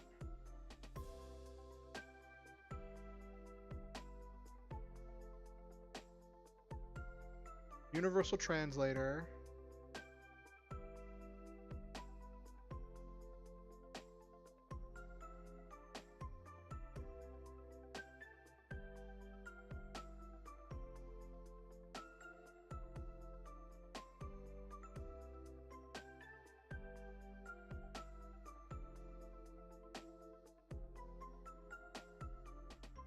Okay, so then we got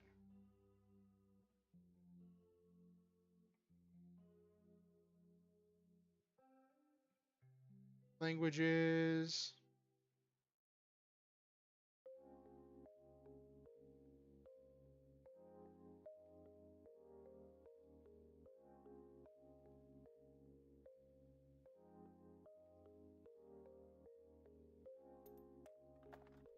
Understood. Read.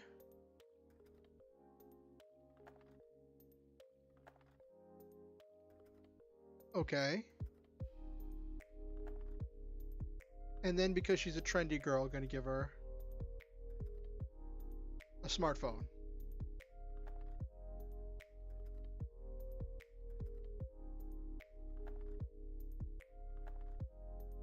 So I got the Purify, which kind of solves that. It answers that question of what she's going to do whenever she gets to a target. Whenever she gets to one of them. And having a team of these working together on that nullify check, doing a team check, would increase the rank of the nullify.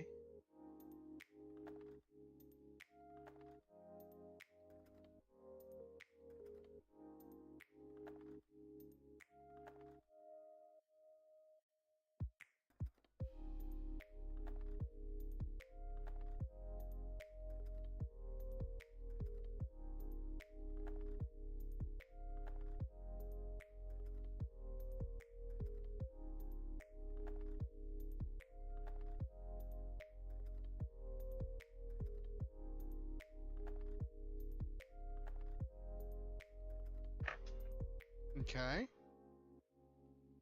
So then we translate this from being the Star Warrior to a Star Warrior.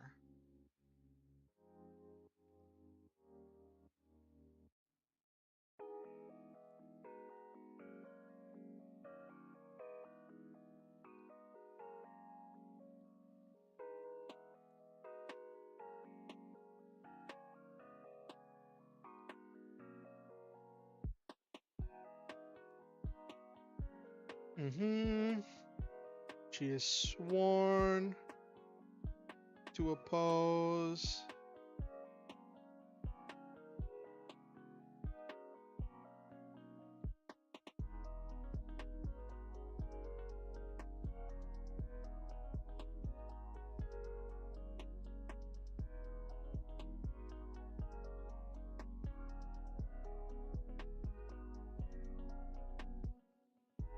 A girl who's made a contract with a space dragon and become a warrior of the stars. She is sworn to oppose the will of the space demons and free those corrupted by their forbidden knowledge.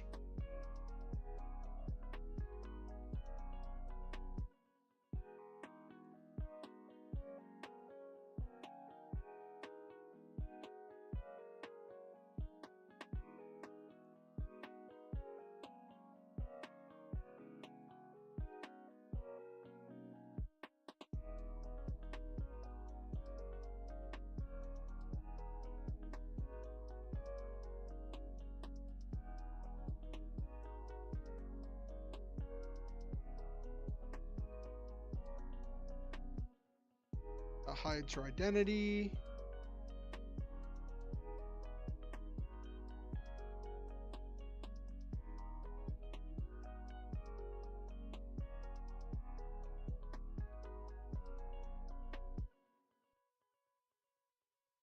Anonymity.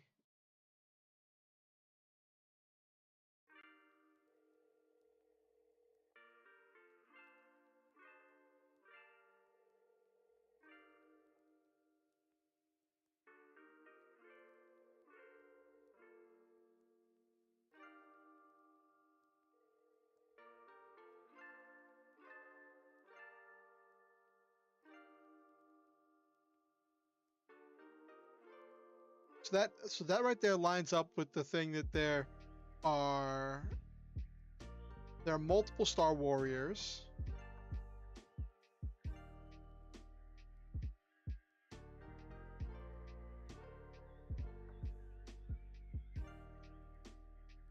A girl who's made a contract with a space dragon and become a warrior of the stars. She's sworn to oppose the will of the space demons and free the corrupted from their forbidden knowledge. She was blessed with a costume from the space dragons, which hides her identity from the space demon, and uses this anonymity to work together with other Star Warriors to protect the innocent from the forbidden knowledge. I think that came out really well. It's not like the Star Warriors will be stronger than the players in my current campaign, but nowhere near as strong as their mechs. And that's the supremacy I want to defend, is I want to make sure that I'm not designing anything for this campaign that's so powerful that it renders my players' giant robots irrelevant.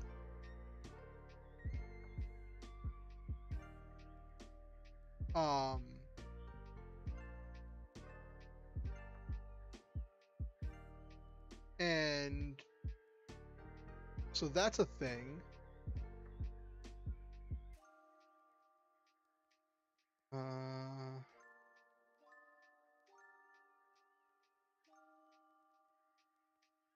Nullify is weird because if you hit after you hit the target, because I think you still have to make a close range attack with that with Nullify. So I think you still have to hit them. Let me check.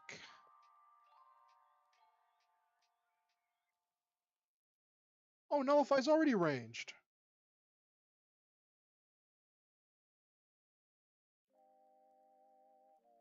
Hmm.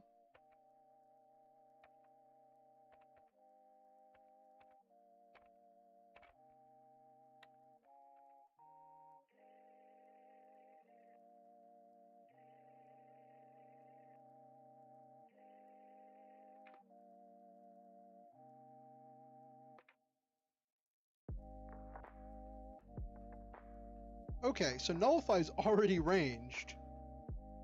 But instead...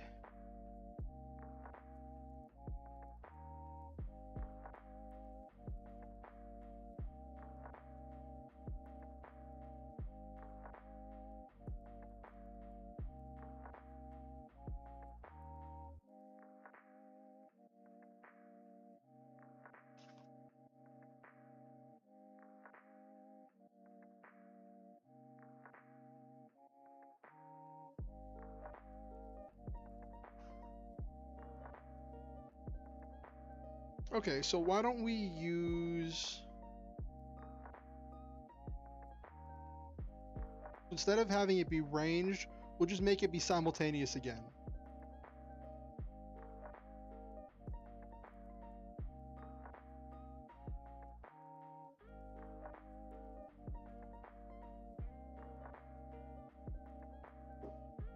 Yeah, so we'll just make it be simultaneous instead of ranged.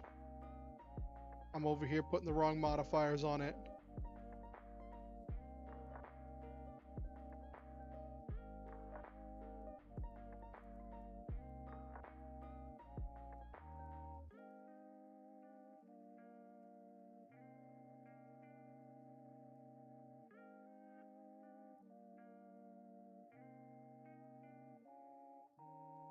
Yep, because nullify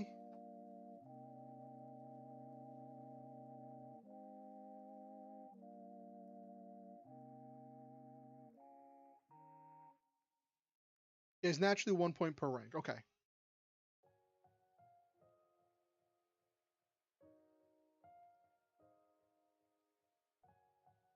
So to break all forms of mind control.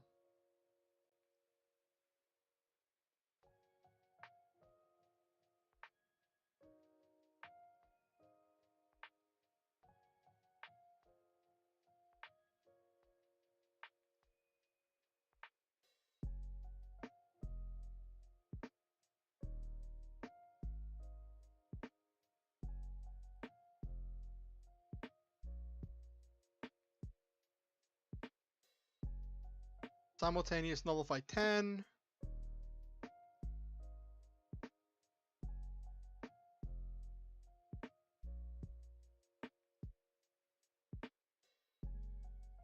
Mind control effects.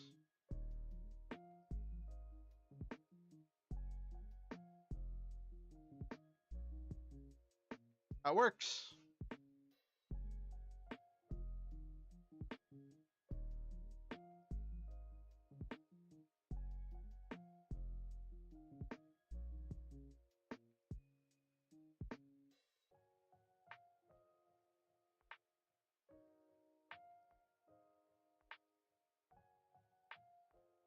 I'll make sure that I mark that it's a nullify 10. Yep, okay. So then I'll know if it hits, just do a contested roll.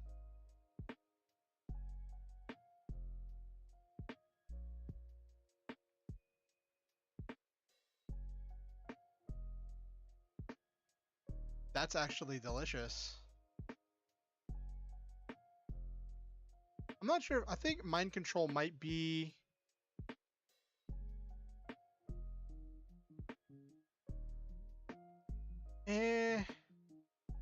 Mind control might be too specific, but I think that that still fits for the design. So the Star Warrior in her own story would be they would be working together as a team, using their teamwork advantage to be coordinating against the people's to be coordinating against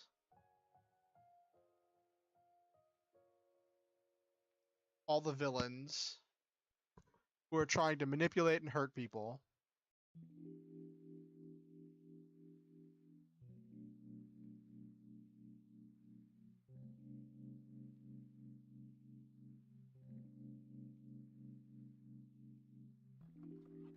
I like the character. It has good flavor. Got flair. The secret identity makes it interesting.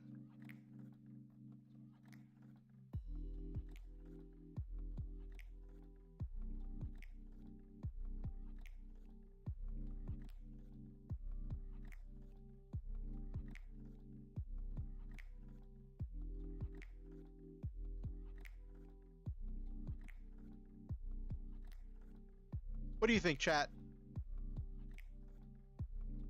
I said I was going to do other fantasy-themed characters, but I wanted to get this Star Warrior done. Now, I've been describing this as a magical girl. This could be any gender, but I just feel like... I mean, look at the characters I made. I made Shadow Knight, Big Papa, Spice Baron, Dragon Mystic, 3 Grimoires. and the space demon whelp, I all described as male. And I was like, I cannot. Like, I have the Thin Mint crew, right? Which are all girls because they're Girl Scouts, right? But I was like, I cannot have all of these NPCs I'm making, all these characters I'm making, just be male. So that's why I designed the Star Warrior as a female. And I think that's an important like thing to get into our head as we're designing these characters and building these worlds, is that like we have representation of like of it, making it not just all men in positions of power. And that doesn't mean that they all have to be good people. You can have female villains. Those are still motivating. Just because it's important to have this thing, I guess.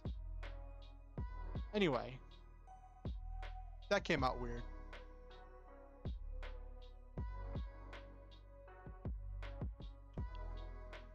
Well, now that we've designed the Star Warrior,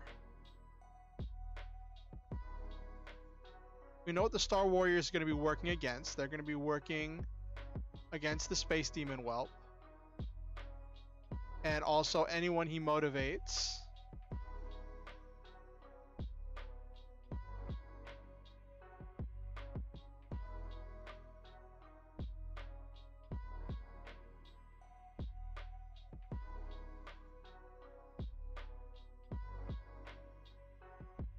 What else do I want to make tonight, guys?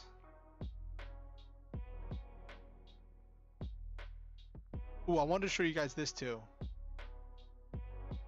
Made this space pirate. I made him from the he's based on the Cosmic Corsair. And I had this idea of a deadly space pirate, never met a law he wouldn't break before lunchtime. He raids Successian ships, stealing their cargo, takes what he wants, and dumps the rest as trash, littering other worlds. His reputation is known throughout the stars. He works alone, refusing to cooperate with any organization. There are multiple bounties out for his capture, dead or alive. So I had this idea, right? This pirate who raids the tithe ships that collect the tithes from the different planets. He takes what he wants for himself, and then he leaves the rest as air quotes trash on other planets. And when he leaves them there, the people are able to recuperate some of the things they lost that were taken from them in the tithe.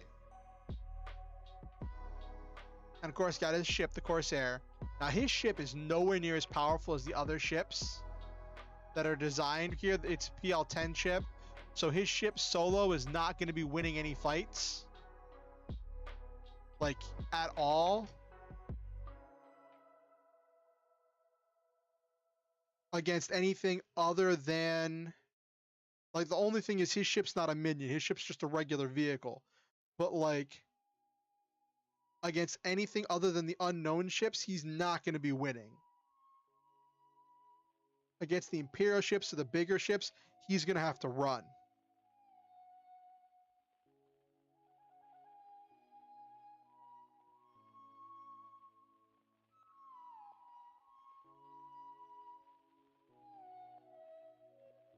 I also did enjoy giving it a melee attack. Where, because the image I found has a blade on the nose. So just, I gave the ship a ramming attack.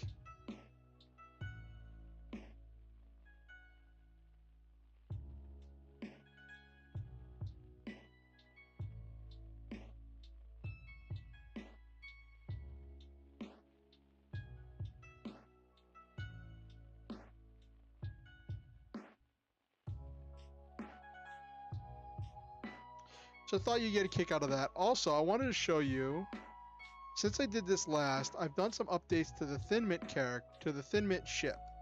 I changed a bunch of stuff on the Thin Mint ship.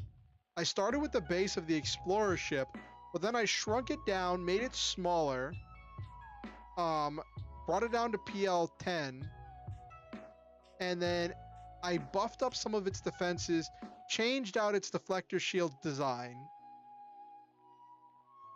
and I reworked the teleporter for the portal room because the way it had designed in the Explorer ship just did not sit well with me at all. So I redid that. I just made it portal extended or portal regular teleport. Just because that just worked better for me.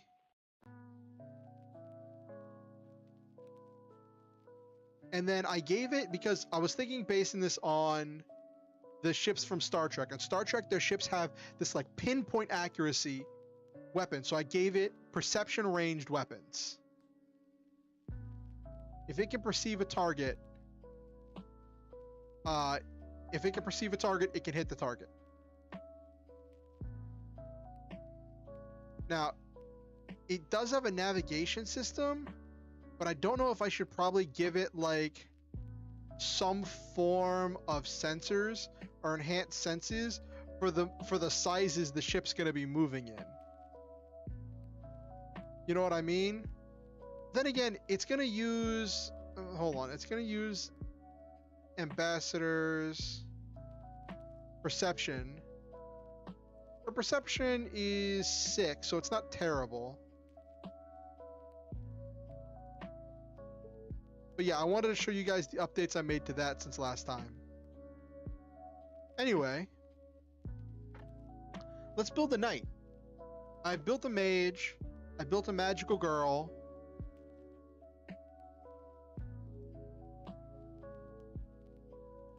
Let's build an old school medieval knight. We're going to do that for the last little bit.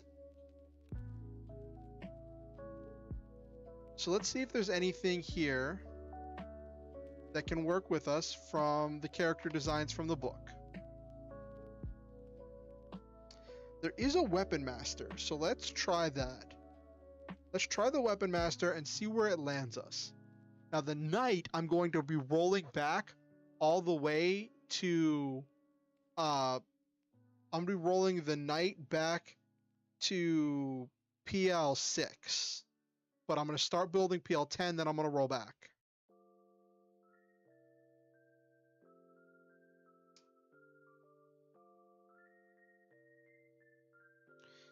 I'm curious about either the warrior or the weapon master. Let me take a look. I'm gonna take a look between the two of them and see what we've got here for descriptions. Warriors naturally excel in battle. They're versatile, have many skills of martial artists and weapon masters, but have strength and power to fight alongside the paragons and powerhouses. They often owe their greater than human abilities to genetic or technological modifications or otherworldly heritage. Oh. Okay, so that's like a Wonder Woman style character for the warrior. Weapon Master is recognized for his dedication to perfecting the use of a signature weapon and is capable of holding his own against superpowered beings due to his uncanny skill and technological or magical enhancements made to his weapon.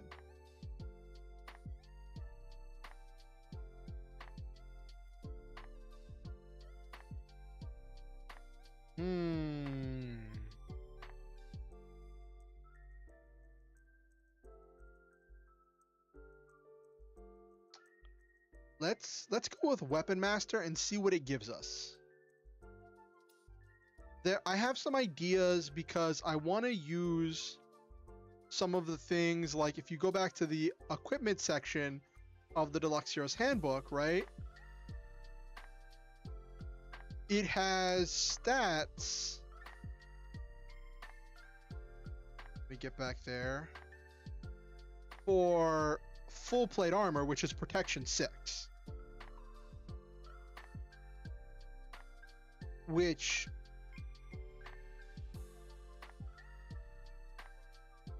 that is something I want to use. I want to use full plate armor, and I want to use the large shield, which is the +3 to active defenses. So I want to use both of those. But let's see what we get. And then for the weapon, just going to use a sword, which will be damage 3. So let me see.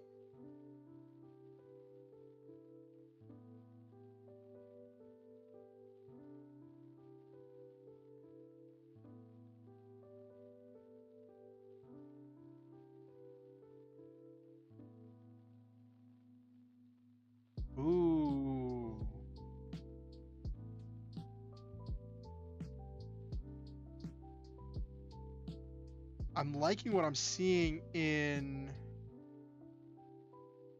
I'm liking what I'm seeing in Weapon Master.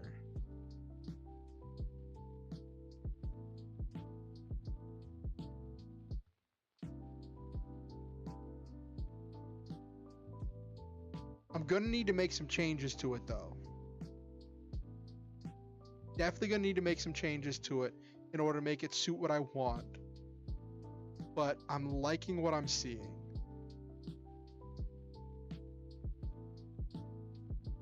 Alright, let's go with the Weapon Master. We're gonna go with self-made to start off with.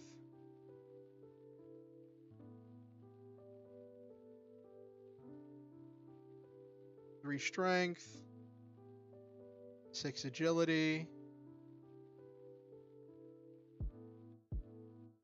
7 fighting, 2 awareness, 3 stamina, 6 dexterity, 0 intellect, 1 presence.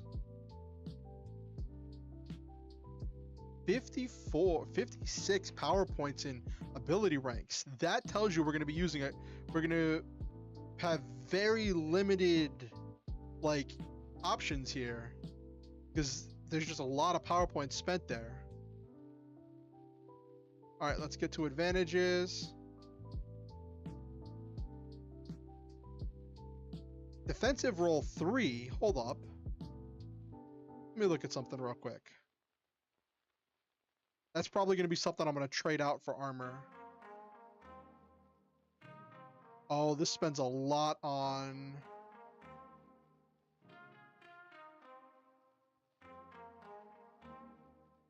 $13. 7 plus 6 is 13.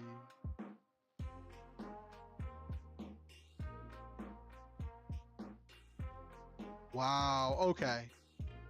I have some ideas. I already have some ideas to improve this. I'm going to build it as it is in the book. Then I'm going to start making my changes. Because I definitely am going to trade out defensive roll.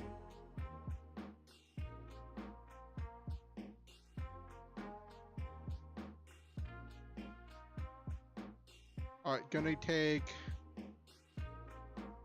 power attack.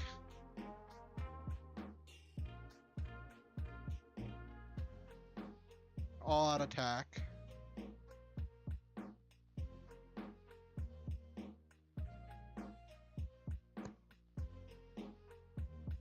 Alright, so wow, we got 2 sets of it. We're gonna have a bunch of advantages. Okay.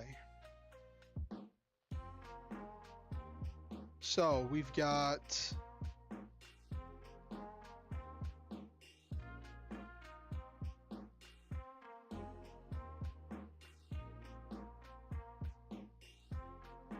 so we're gonna choose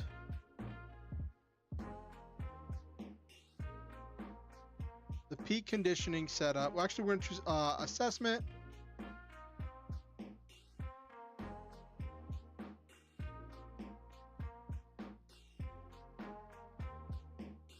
Skill mastery, insight,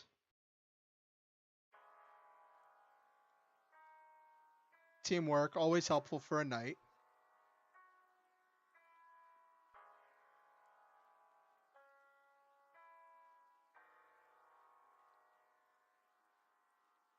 Die hard.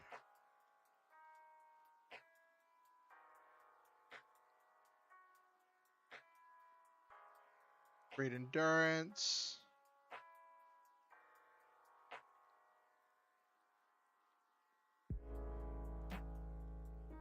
Skill mastery, athletics.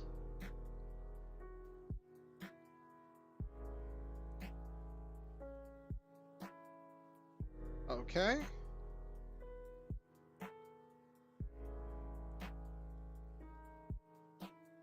Then for the second one,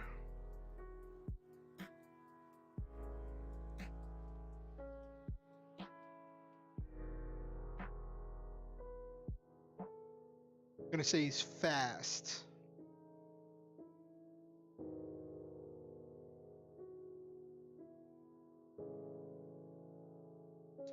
improved initiative.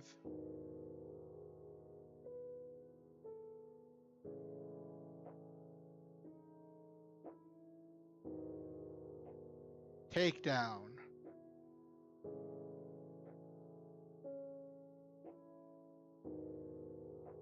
Now time for skills. Acrobatics 4.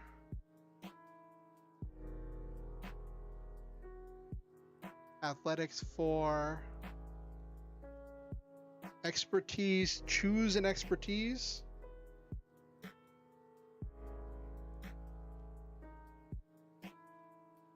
I'm going to say tactics.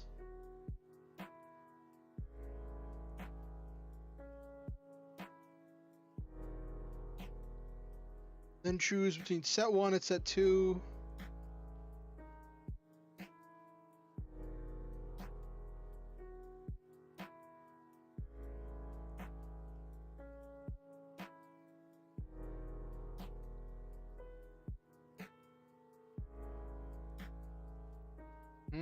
Okay, so we've got magic sword, because that's what I'm going to take.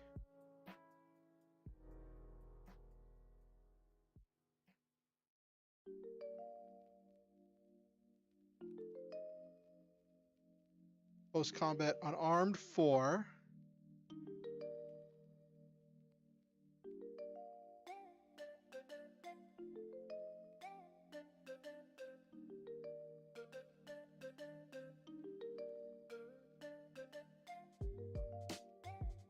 Range combat bow 4.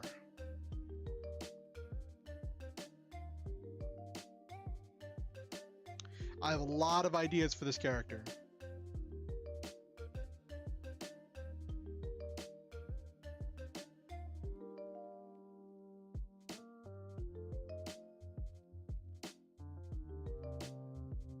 And I have to choose one.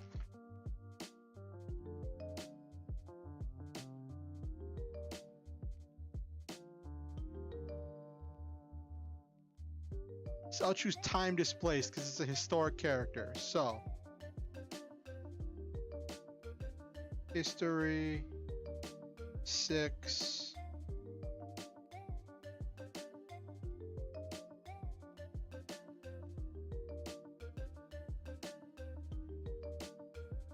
Magic 6. Okay. Physical skills. Wow, so many skills.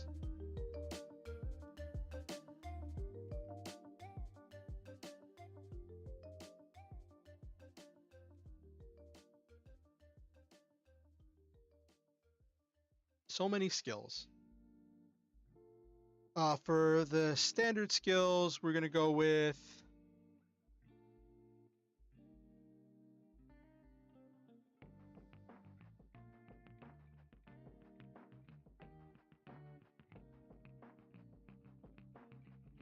instinctive. Actually, flamboyant. We're going to go with flamboyant. Acrobatics 8.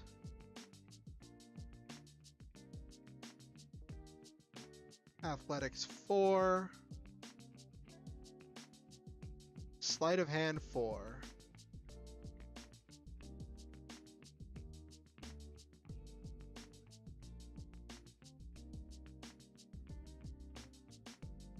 Mental skills.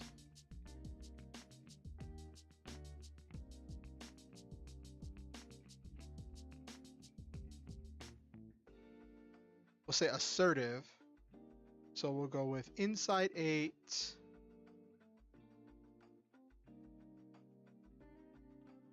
Intimidation 8.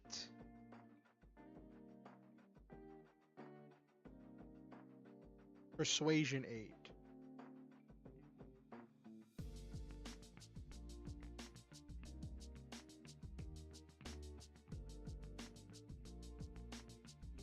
Now for powers.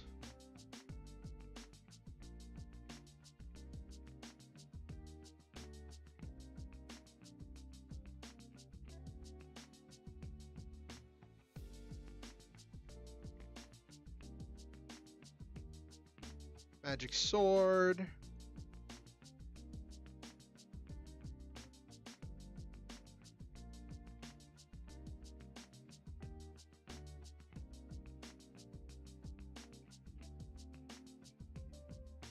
Strength based damage 3.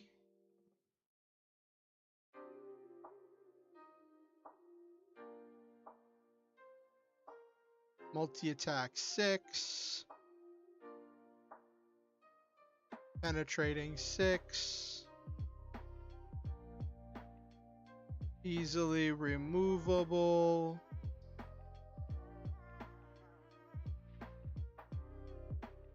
-6. Does that really add up to that? Hold on. So it's 12. Yep. 5 times 3, yep. And then, so -6 brings that back down to 6. Okay. Wow, this is... It's a powerful weapon. Yeah. We're gonna get a lot more out of it here in a second.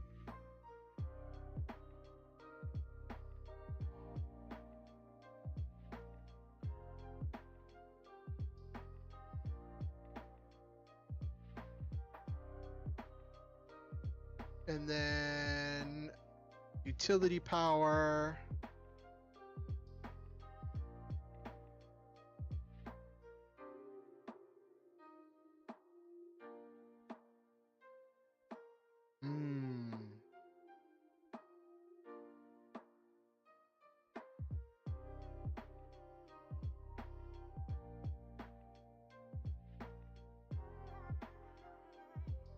If we're building this like a fighter, then we can go with... I like resilient.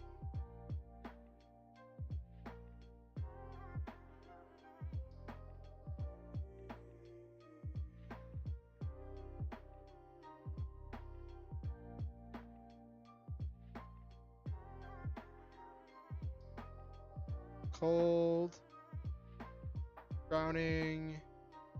Heat. Need for sleep,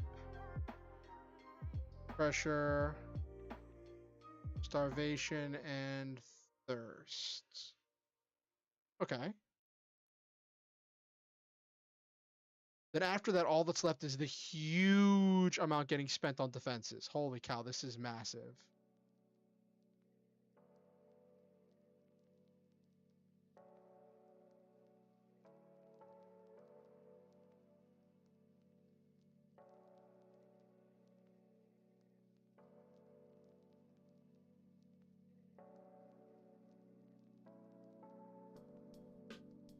Wow, that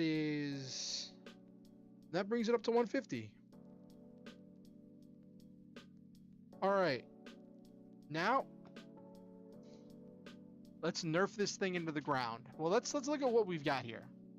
Unarmed strike is going to be strength 3, but it's going to be 11 to hit.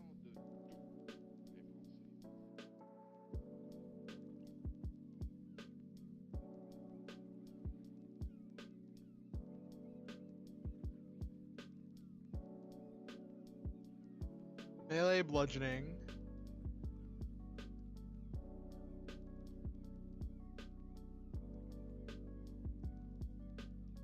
Magic sword is going to be 13 to hit and then 6 with multi-attack and penetrate.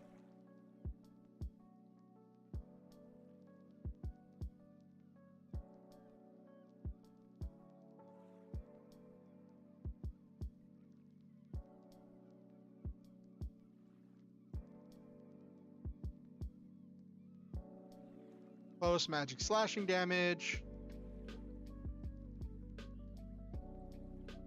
Multi-attack 6. Penetrate 6. Okay. So that's everything we've got there. Now I just gotta nerf this thing into the ground, but while balancing it properly. First thing I'm going to do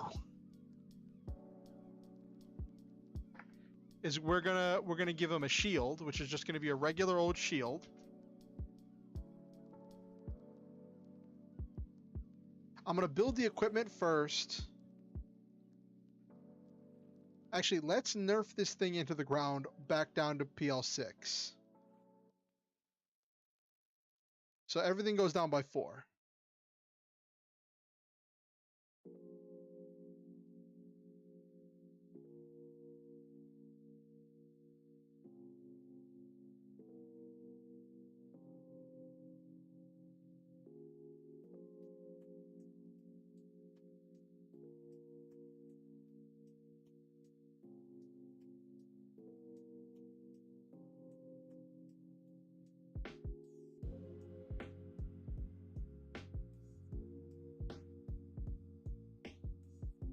Wow, these stats are gonna have to drop really hard and fast. Uh,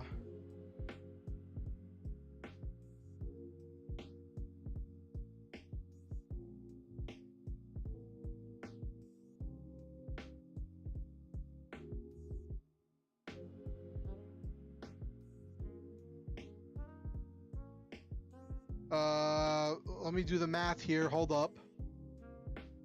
I want him to have full plate armor, so that's going to be protection 6. So if he's got stamina 3, that's going to be 9.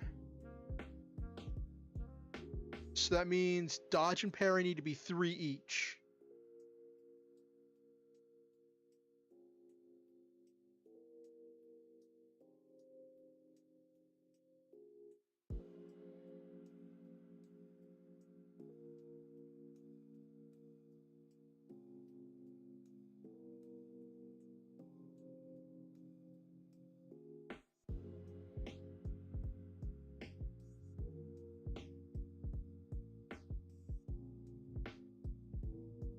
That actually balances out, so he's not going to have a shield.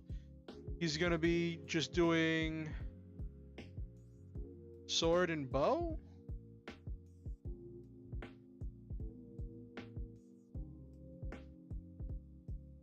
Alright. Well, the goal we're trying to get down to is 90 points.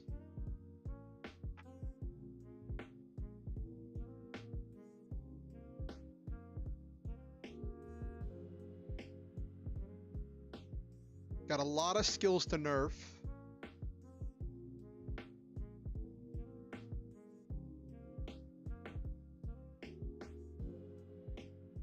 Actually, one of the first things I might do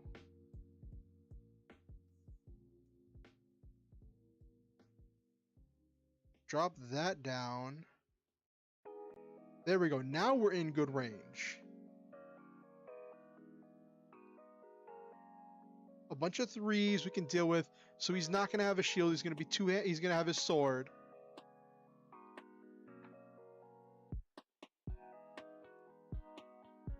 And he's going to have a regular old bow.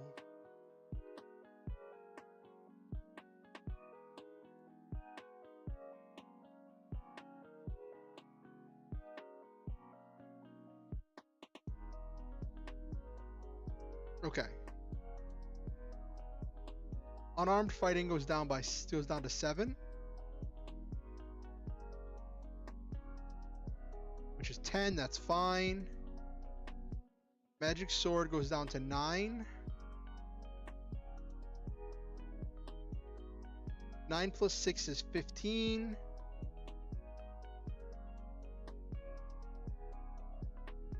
That is way too strong. It needs to be down to 6.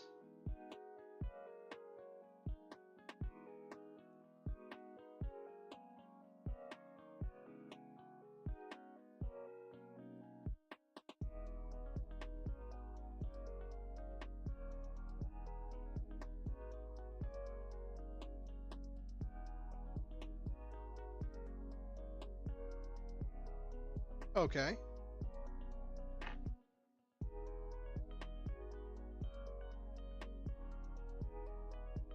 So far, we're doing pretty good. How much, like, what have we got the most of?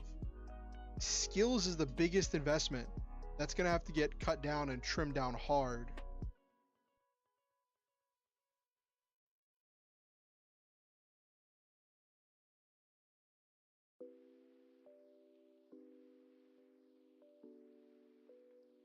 Acrobatics is going to go down to 2. Because he's not very acrobatic. He has a little bit. But his main movement's going to be his athletics.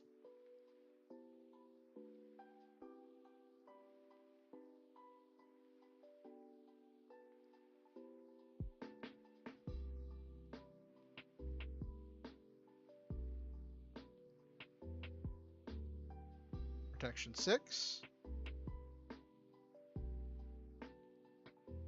Yes, I know that needs 2 ranks of that.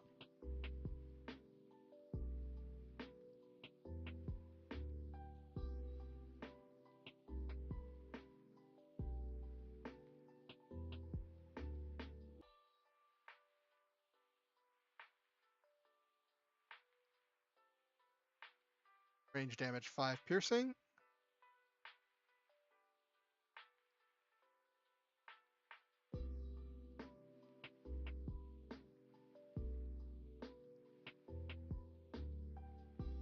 That's 16. He's got 4 points left.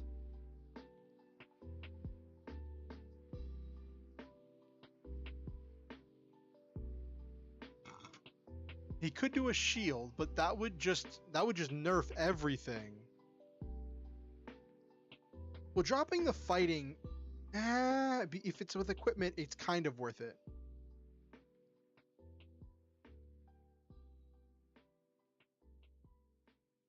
Well, no, because he's gonna have to take it in the sword and in the unarmed to maintain the current level of functionality.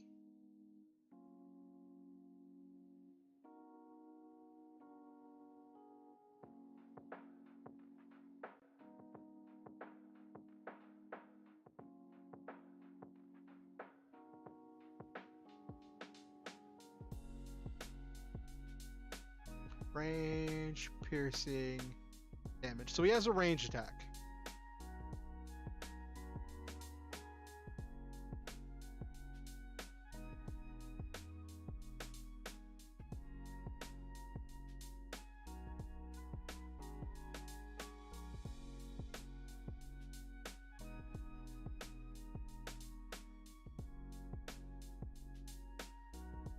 Oh yeah, he has improved initiative, so I have to put that on there too.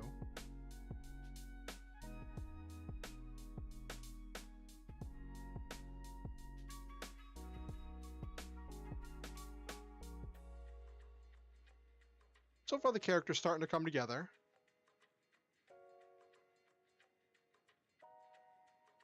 I just gotta nerf a bunch of these skills.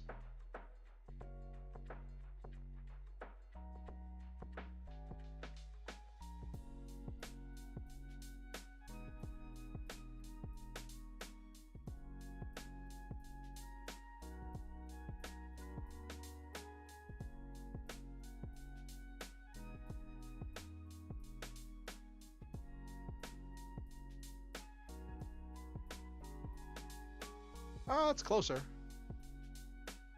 That's much closer.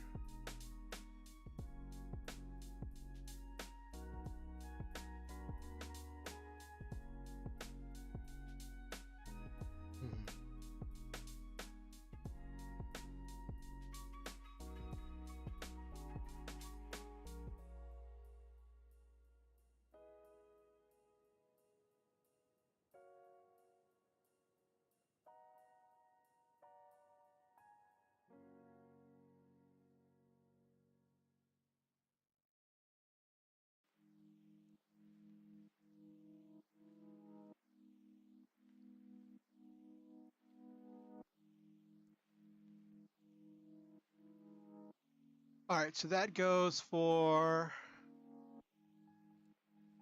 6 and 7. That's good.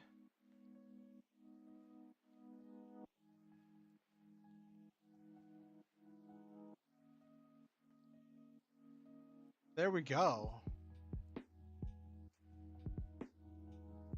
Oh. Forgot to get rid of defensive roll, because that's not a thing anymore.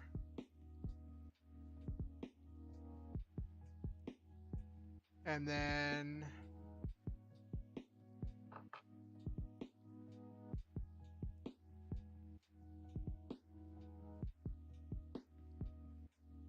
Medium shield. Plus 2 active defenses.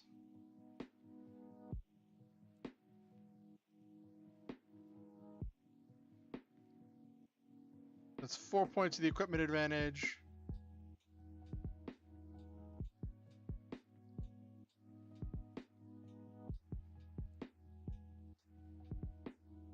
And I've got 2 points left to play with there from all of that.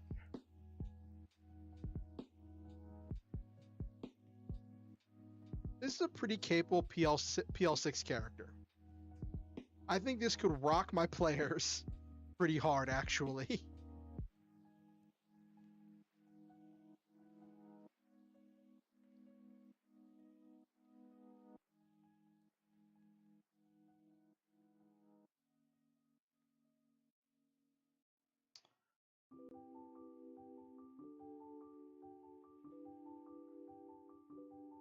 Like, if my players were to fight this on an even footing, actually, I might make this, like...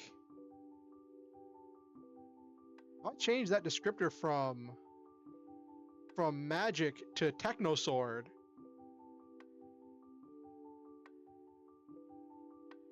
Then all this gets upgraded.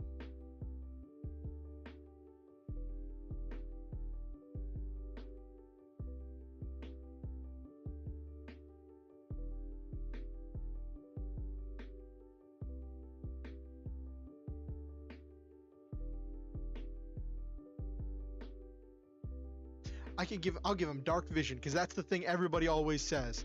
I've got dark vision. That sense that 2. Let me see what that is.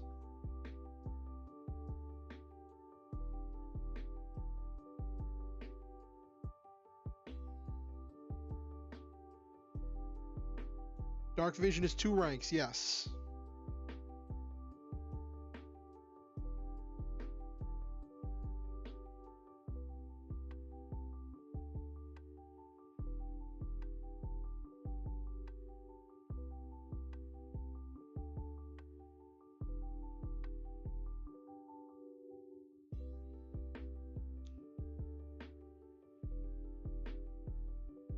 And just like that, I've made a PL6 character that has all of these capabilities. He does have a big bunch of skills. He has a ton of skills, but that's okay. Also, using equipment to cover the bases for the using equipment to cover for the defenses is really good.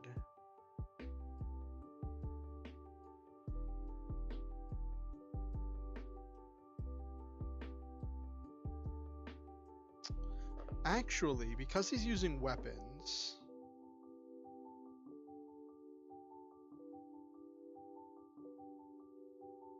I'm gonna trade out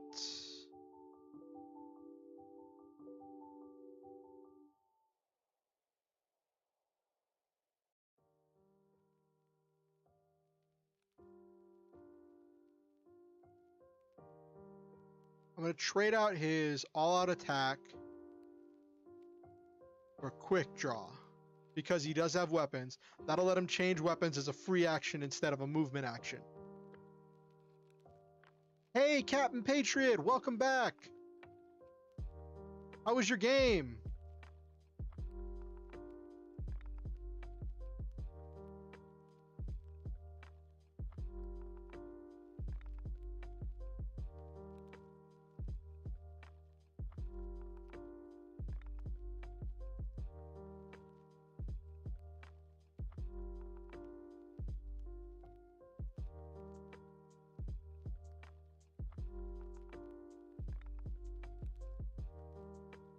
So what I'm working on right now, so I finished designing the Star Warrior. That was the final name I came for the magical girl.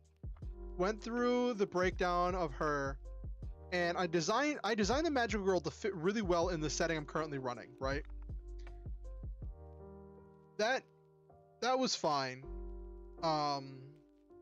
A girl who made a contract with a space dragon in order to stop people who've been taken over and corrupted by the forbidden knowledge of the space demons. So that was the one character I designed. Game went well. Moving on towards the final confrontation with the leader behind the giant ants we faced. Oh, giant ants? That sounds terrifying.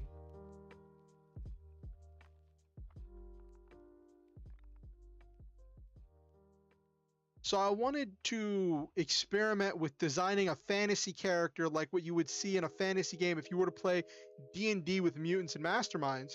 So we have this PL6 human-sized ants. That sounds even more terrifying. All those creepy crawlies. So design this PL6 knight to be like if you were to have a fighter from D&D but translated to Mutants and Masterminds, except it's a level 1 fighter. So that's why I built it as a PL6, because in my mind, if you were running a D&D campaign style thing, a medieval knights and magic and sorcery in Mutants and Masterminds, just to limit it in order to have some of the realism and to not get into the ridiculous stuff that you get into with superhero genre, I think you would start with like a PL6 or a PL8 campaign. So I wanted to experiment with designing this character. I started with the Weapon Master, but then I made a bunch of changes to it. It still has a bunch of skills like the Weapon Master does. But what I gave him, the big thing he has is his magic sword, which that's a thing from the Weapon Master build, which I like it, which is why I kept it. But I also gave him some equipment. I gave him, so if he has his one magic sword, but then he has a regular bow, range damage 5, piercing. Gave him a medium shield and plate armor, which covered a lot of the defenses. And I think this character came out pretty well, honestly. His magic sword is going to be doing more damage. It has multi-attack. And it's better than the bow. But the bow has range. He has quick draw, so he can change between his weapons as a free action instead of a standard action. Instead of a move action. And even if he gets disarmed, he still is pretty decent with his bare hands. Not as good, but still not terrible.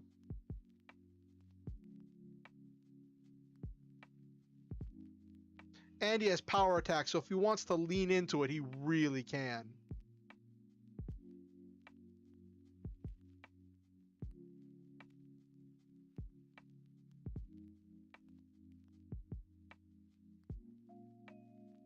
And it got to that sweet spot I like. I like being between... So normally for a PL8 or PL10 character, I like the ability ranks to add up to like 30 to 40 power points. We got to 26, so we're a bit on the low side, but it's because we're so far down. It's really about balancing the damage the weapons do with the relative toughness. Yes, that is absolutely correct.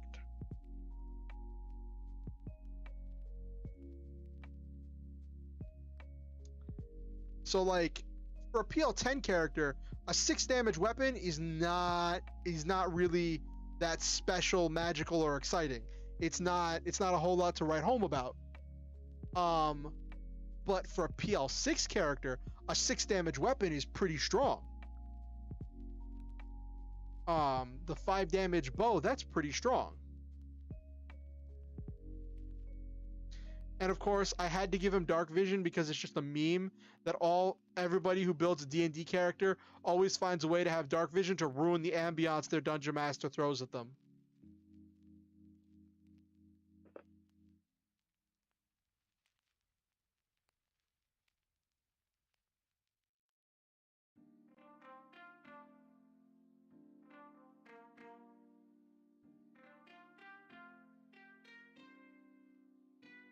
I think the only super relevant skills I didn't give him was I didn't give him any treatment, any technology, or any stealth, because he's a historic, like, he's a fighter. He doesn't know a whole lot about technology. No one running a human character. Even the human characters, they'll find some way, some spell or something to give themselves dark vision.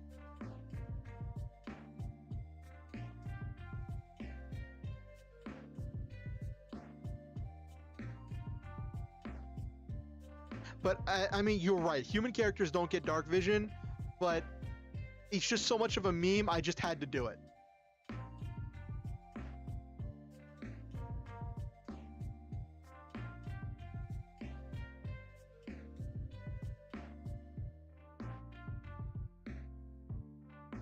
You never did when you played humans? But have you seen the meme where it's just like, and you see the dark room, everybody chimes in, I have dark vision, I have dark vision, my devil sight gives me dark vision.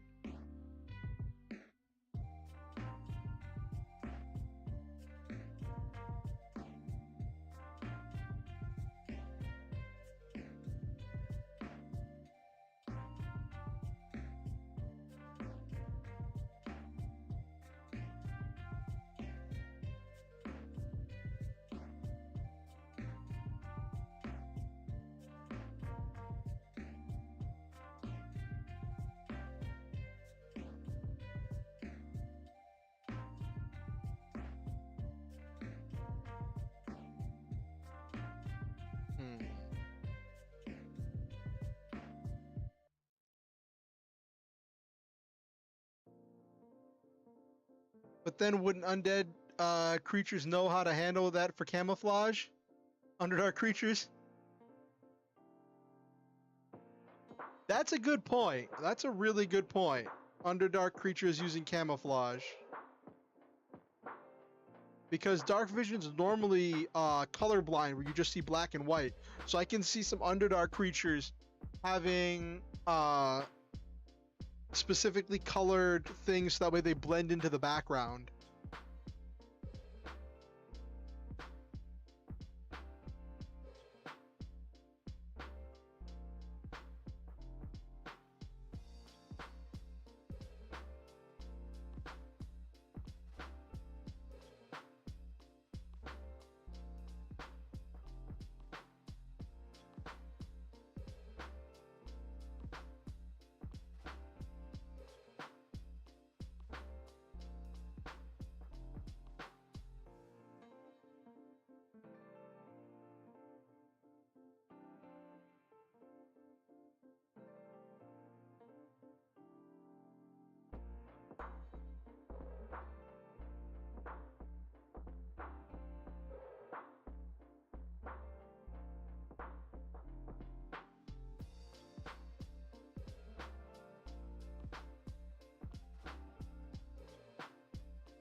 A man out of time, a brave warrior with a legendary magic sword that can pierce any foe.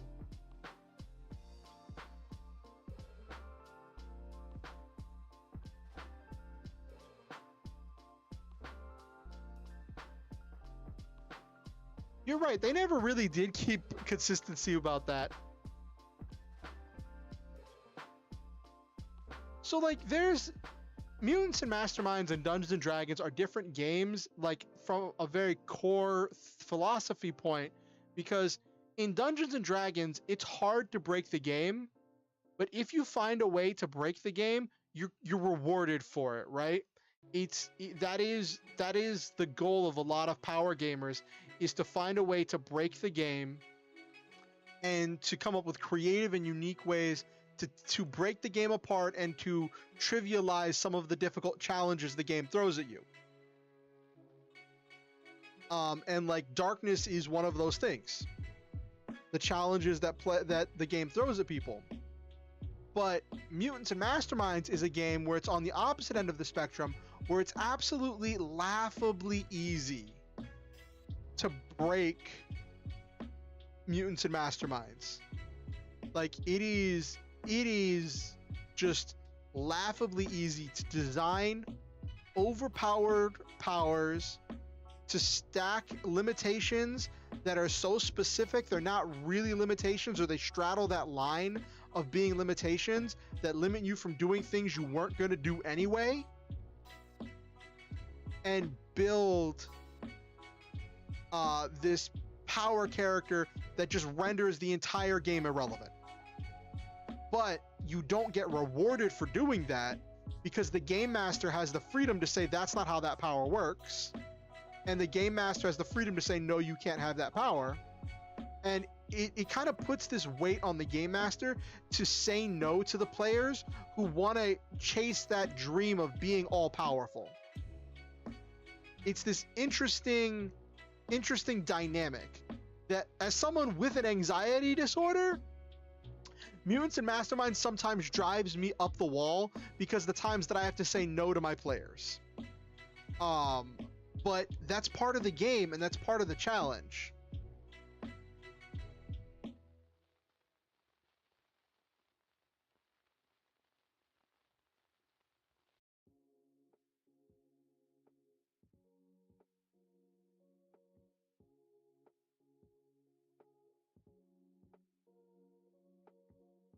I think this character came out pretty well.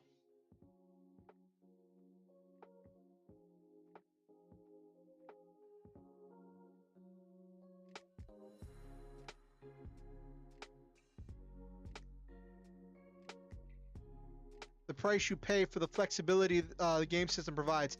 Absolutely. Absolutely. You can build, if you can dream it, you can build it in Mutants and Masterminds. The thing is, the game master has to rein in those impossible dreams of the players, or else the game gets completely trivialized and there's just no point to anything.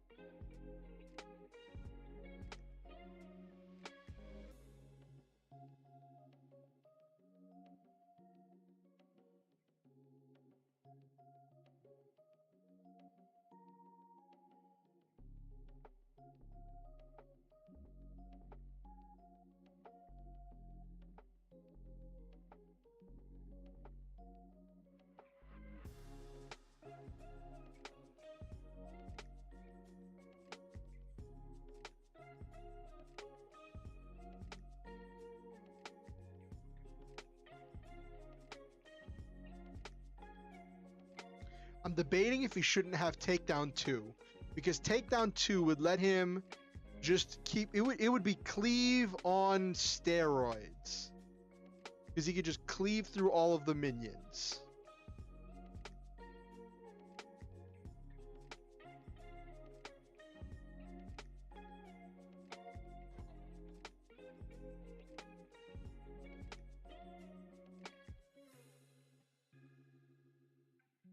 Takedown 1 means that he can move, he can just attack, he doesn't move between attacks. Could give him move by action, which would accomplish exactly the same thing, but eh.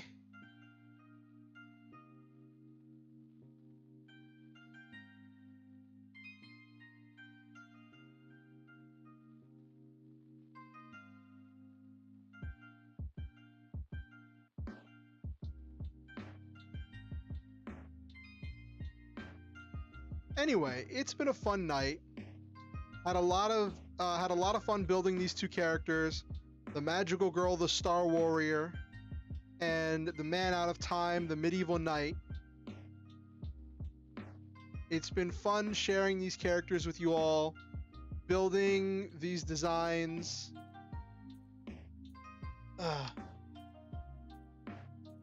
Yeah, you're absolutely right. The Takedown 2 is definitely better for later power level characters.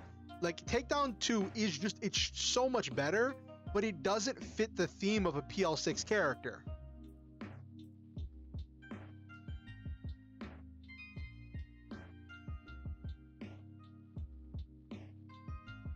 Anyway, thanks for coming along on this adventure with me as we've built these two characters and explored these ideas. It has been a blast building them with you and showing off these ideas and bouncing ideas around with you all. I hope you all have a wonderful night, and Captain Patriot, I hope you had I'm glad you had a wonderful game fighting those human-sized ants. And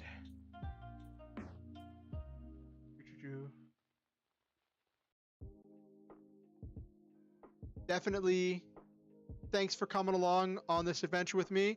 I hope you all have a wonderful night. Always remember the motto: shoot for the stars, have wonderful adventures, live your dreams, and always, always, always stop to enjoy the memes.